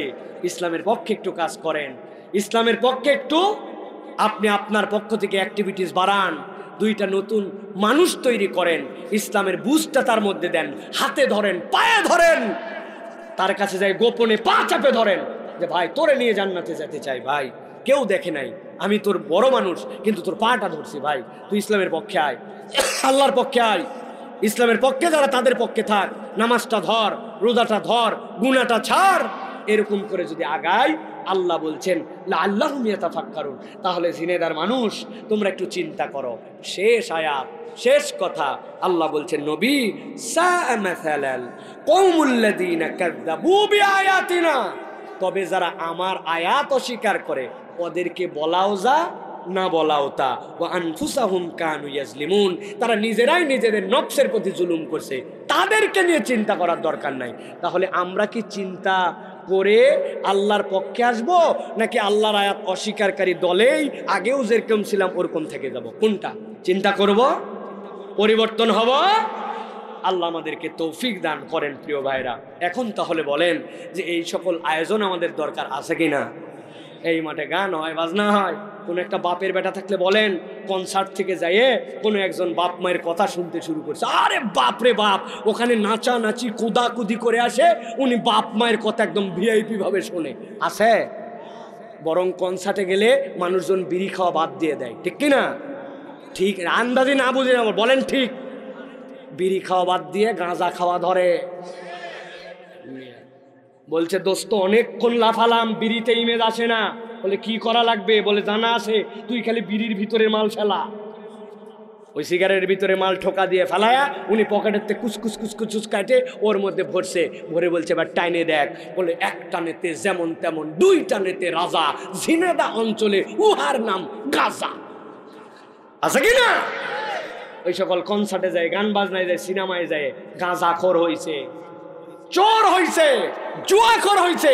আর কোরআনের মাহফিল, ইসলামের পক্ষে, এইগুলাতে এসে মানুষ পরিবর্তন হইছে, ঠিক কিনা? আর তোমরা এইগুলা মাহফিলে বাধা দিতা। তোমরা এইগুলাতে আসার পরে জুতার তলা ক্ষয় যত অনুমতি নিতে নিতে আল্লাহ পরিবর্তিত পরিবেশ দিছে। এই পরিবেশকে আমাদেরকে ধরে রাখতে হবে। সামনে এমন কেউ যেন না আসে যাদের কাছে আবার আমাদেরকে দৌড়াদৌড়ি করতে হয়। এখন কারো কাছে দৌড়াদৌড়ি করতে হয় না। আপনারা মুখে মুখে বড় বড় অনেক ফাপড় মারতেছেন, আপনাদের অতীত চরিত্র আমাদের জানা আছে। অতএব আমরা বলবো, আসেন ইসলামের পক্ষে সকলে একসাথে চলি, সোনার বাংলাদেশ গড়ে তুলি। আমরা আমাদের জীবনকে কোরআনের আলোকে পরিবর্তন করি। রাজি? রাজি? বলেন আল্লাহুম্মা আমিন। মিথ্যা বলবো না, গালি দিব না, গীবত করব না। মিথ্যা বলবো না, গালি দিব না, গীবত করব না। রাজি আছো যুবকেরা? নামাজ পড়বো, রাজি আছো? আল্লাহ এবং আল্লাহর দলের পক্ষে থাকবো, রাজি আছেন? কোন দলের দিকে ডাকি নাই, আল্লাহর পক্ষে থাকলেই হলো। রাজি আছেন ইনশাআল্লাহ? আল্লাহ কবুল করুক। আল্লাহুম্মা আমিন। হাযা মা ইনদি ওয়াল ইলমু ইনদাল্লাহ। সুবহানাকাল্লাহুম্মা ওয়া বিহামদিকা আশহাদু আল্লা ইলাহা ইল্লা আনতা আস্তাগফিরুকা ওয়া আতুবু ইলাইক। আল্লাহুম্মা সাল্লি আলা সাইয়্যিদিনা মুহাম্মাদ। ক্যামেরাগুলো সব রোল ক্লোজ করেন, সব লাইভ ক্যামেরা যা আছে সব বন্ধ। আল্লাহুম্মা সাল্লি আলা সাইয়্যিদিনা মুহাম্মাদ। স্যার আর কিছু বলবেন? اللهم آمين. اللهم ربنا ظلمنا أنفسنا إن لم تغفر لنا وترحمنا لنكونن من الخاسرين. اللهم ربنا ظلمنا أنفسنا وإن لم تغفر لنا وترحمنا لنكونن من الخاسرين. رب العالمين আজকের জিনে দাঁড়াই তাফসীরুল কোরআন মাহফিলকে আপনি কবুল করে নেন আল্লাহ। আল্লাহ এটাকে একটা ইবাদতের মর্যাদা দিয়ে আমাদের আমলনামায় একটা কবুল ইবাদত হিসেবে লিখে দেন আল্লাহ। আল্লাহ ইবাদতের ওসিলায় মেহেরবানি করে আমাদের জীবনের গুনাহ খাতাগুলা মাফ করে দেন। যতগুলা মানুষ আসছেন মেহেরবানি করে মাথাটা একটু নিচু করেন, আল্লাহর দিকে একটু কায়মনোবাক্যের চোখটা একটু বন্ধ করেন, খেয়াল করে দেখেন তো আজকে সকাল থেকে আমাদের আমল নামায় যা গুনাহ আছে এইগুলা যদি নিয়ন সাইনের মতো আমাদের কপাল দিয়ে ভেসে ভেসে যেত, আপনাদের অবস্থা কি হতো জানি না। আমি সাইফুল্লাহকে স্টেজে মানুষ আর উঠতে দিত না। এত অন্তরের গুনাহ, এত চোখের গুনাহ, এত গুনাহ আমাদের জানা গুনাহ অজানা গুনাহ। রব্বুল আলামিন আপনি যদি আজকে আমাদের ইবাদত হিসেবে এটা কবুল করেন, এই কবুল ইবাদতের ওসিলায় মেহেরবানি করে আমাদের জীবনের গুনাহ খাতা মাফ করে দেন আল্লাহ। আমার হাজার হাজার মা বোনেরা এসেছেন, আমার তরুণ যুবকেরা 2 ঘন্টা দাঁড়ায় থেকে থেকে কথা শুনেছে আল্লাহ। আল্লাহ একটা মানুষকে বিনা কারণে আমি চলে যেতে দেখি নাই রব্বুল আলামিন। আই রব, এই সকল নেক কাজ যদি আপনি পছন্দ করেন, এই পছন্দের ওসিলায় মেহেরবানি করে আপনি আজকে আমাদেরকে বিশেষ দয়ায় আপনি মাফ করে দেন আই রব্বুল আলামিন। এখানে আমিন বলে যারা হাত তুলছে, জানি কার আব্বা নাই, জানি না কার আম্মা নাই, আমাদের যাদের আব্বা আম্মা কবরে মেহেরবানি করে আপনি মাফ করে দেন। বাপের কথা আমরা ভুলে গেছি, মায়ের কথা ভুলে গেছি। আমি নিজে ছোটবেলায় দেখেছি, আমার ছোট ভাই যখন হয় এমন শীত 7 দিন সূর্য ওঠে নাই। 35 বছর আগের কথা। এত দুনিয়া আপডেট হয় নাই, এত ডায়াপার অ্যাভেলেবেল হয় নাই। আম্মা চুলার উপরে 5-6টা কাপড় শুকাইছে, অর্ধেক রাত না যেতে আমার ছোট ভাইরা ডানে বামে প্রস্রাব করে করে সব কাপড় ভিজাই ফেলছি। আম্মা বকা দিছে ঠিকই, কিন্তু এরপরে ডানে রাখছে, ডানে ভিজানোর পরে বামে রাখছে, শেষ পর্যন্ত মা নিজের বুকের উপরে সন্তান রাখছি। এক রাত যদি ভিজার মধ্যে আমাদেরকে রেখে দিত, নিউমোনিয়া হয়ে আমরা শেষ হয়ে যেতাম। কতদিন মার কাছে খাইলাম, কোনোদিন মাকে দেখি নাই মুরগির রানটা নিজের পাতে তুলে নিছে, আব্বার প্লেটে কলিজাটা উঠে গেছিল, জীবনে খাইতে দেখি নাই। সবার আগে ভালো খাবারটা আমাদের মুখে তুলে দিত। সেই জনম দুঃখিনী পিতা মাতা কবরে, তার ভিটায় থাকে, তার শেখানো বুলিতে কথা বলে, তার পরিচয় বাপের পরিচয় দেয়, অথচ আব্বা আম্মা কবরে 3 খণ্ড আর 5 খণ্ড কাপড়ে কেমন আছে খবর জানি না। আল্লাহ, আজকে যারা মাথাটা নিচু করে তোমার কাছে কায় মনোবাক্যে বাপ মায়ের জন্য ফরিয়াদ দেয়, মেহেরবানি করে আল্লাহ তুমি আমাদের মৃত বাপ মাকে মাফ করে দাও। রব্বির হামহুমা কামা রব্বায়ানি সগীরা। আয় আল্লাহ, তুমি তাদের জন্য দয়ার সাগর উন্মোচিত করে দাও। আল্লাহ, আমাদের আব্বা আম্মা যাদের হায়াতে আছে আল্লাহ, আল্লাহ এই ছায়াকে আমাদের মাথার উপরে দীর্ঘ করে দাও আল্লাহ। আল্লাহ মেহেরবানি করে আমাদের পিতা মাতার ছায়াকে আমাদের মাথার উপরে দীর্ঘ করে দাও। আল্লাহ, আমার তরুণ যুবক, আল্লাহ আমার মুরব্বী, আমার কিশোর, আল্লাহ আজকের মাহফিলের সভাপতি, আজকের মাহফিলের পরিচালক সহ আল্লাহ যারা এই মুহূর্তে হাত তুলেছে আল্লাহ, আল্লাহ জানি না কার কি মনের ফরিয়াদ, মেহেরবানি করে সকলের মনের ফরিয়াদ কবুল করে নাও। আল্লাহ, এই ভূমিতে আমার ওস্তাদ ঘুমায় আছেন আল্লাহ, ডক্টর আব্দুল্লাহ জাহাঙ্গীর রাহিমাহুল্লাহ। আল্লাহ, ডক্টর মুজাম্মিল আলী স্যার মারা গেলেন, দেখতে দেখতে আল্লাহ আমাদের থেকে খুব বেশি বয়স না, ইকবাল স্যার মারা গেলেন। আল্লাহ, আমার আরেক ওস্তাদ আমার পাশে বসে আছেন। আল্লাহ, আমার যে সকল ওস্তাদ ছড়াছড়ি পড়েছি, যারা কবরে গেছেন তাদেরকে আপনি মাফ করে দেন। আল্লাহ, আমার ওস্তাদ যারা বেঁচে আছেন, মেহেরবানি করে আল্লাহ হাদিসের খাদেম হিসাবে তাদের হায়াতকে আপনি দারাজ করে দেন। আল্লাহ, আপনার কাছে এই ঝিনাইদহবাসীকে নিয়ে ফরিয়াদ করি রব্বুল আলামিন, এই মাহফিল আজকে শুরু হলো, কিয়ামত পর্যন্ত আল্লাহ এলাকার হেদায়েতের জন্য এই মাহফিলকে আপনি দায়েম এবং কায়েম রাখবেন আল্লাহ। আল্লাহ, যারা যেভাবে সহযোগিতা করেছে সকলের সহযোগিতাকে আপনি কবুল ও মঞ্জুর করে নেবেন। পরিশেষে ফরিয়াদ করি, আমার মা বোনরা যে ফরিয়াদ করে সেইগুলাকে আপনি কবুল করে নেন, পরিবারের সুখ শান্তি দিয়ে দেন, চাকরি বাকরি খুঁজে ব্যবস্থা করে দেন, সন্তানদেরকে আমাদের চোখের জন্য শীতলতা বানায়া দেন। আয় রব্বুল আমিন, আমি তো কন্ট্রাক্টর নই, তোমার কোন বান্দা কোন বিপদটার জন্য যেন হাত তুলেছে আল্লাহ সেই কেবল জানে তার অন্তরের জ্বালা কি। আল্লাহ, মেহেরবানি করে যার যার অন্তরে আপন কষ্টগুলোকে আপনি মেহেরবানি করে দূর করে দেন। আয় আল্লাহ, শেষ ফরিয়াদ করি, আল্লাহ আমার দেশকে আপনি আল্লাহ হেফাজত করবেন আল্লাহ। আল্লাহ, এই দেশকে আল্লাহ যারা ইসলামের জন্য পছন্দ করে তাদেরকে আল্লাহ ইসলামের জন্য আপনি বিজয় দান করে দিবেন আল্লাহ। কত কি দেখলাম এই ছোট বয়সে আল্লাহ। আল্লাহ, তোমার কাছে আল্লাহ সাইদির ভাষায় সুর মিলায়ে বলতে চায়, তিনি দেখে যেতে পারেন নাই, আমাদেরকে আল্লাহ কোরআনের হুকুমতে এই বাংলাদেশ চলতেছে এইটা দেখায় দিও আল্লাহ। আল্লাহ, কোরআনের আইনের যারা বিরোধিতা করে, বাইরের শত্রুরা যারা আমাদের সাথে হিংসা করে আল্লাহ, ওদেরকে মেহেরবানি করে এই হিংসা থেকে হেফাজত করে আমার দেশকে তুমি মাহফুজ করে দাও। সারা পৃথিবীতে মুসলমানদের বিজয় দিয়ে দাও। মক্কায় গিয়েছি, মদিনায় গিয়েছি, আল্লাহ হায়াতে থাকতে পবিত্র ভূমি বাইতুল মুকাদ্দাসে 2 রাকাত নামাজ পড়ার মতো আমাদেরকে তৌফিক দিয়ে দাও। আল্লাহ, ফিলিস্তিনের বিজয় দিয়ে দাও। কিছুই বলতে পারি না, দোয়া ছাড়া আমাদের হাতে আর কোনো অস্ত্র নাই। আর দোয়া সিলাহুল মুমিন, সেই হিসাবে তোমার কাছে ফরিয়াদ দিলাম আল্লাহ, কাফের মুশরিকদের পতনকে আমাদের চোখে তুমি দেখার ব্যবস্থা করে দাও। সুবহান রাব্বিকা রব্বিল ইজ্জাতি আম্মা ইয়াসিফুন ওয়া সালামুন আলাল মুরসালিন ওয়ালহামদুলিল্লাহি রাব্বিল আলামিন ওয়াজআল আখির কালামিনা ইনদাল মাউত বাহাকি লা ইলাহা ইল্লাল্লাহু মুহাম্মাদুর রাসূলুল্লাহ সাল্লাল্লাহু আলাইহি ওয়াসাল্লাম। আসসালামু আলাইকুম ওয়া রাহমাতুল্লাহ।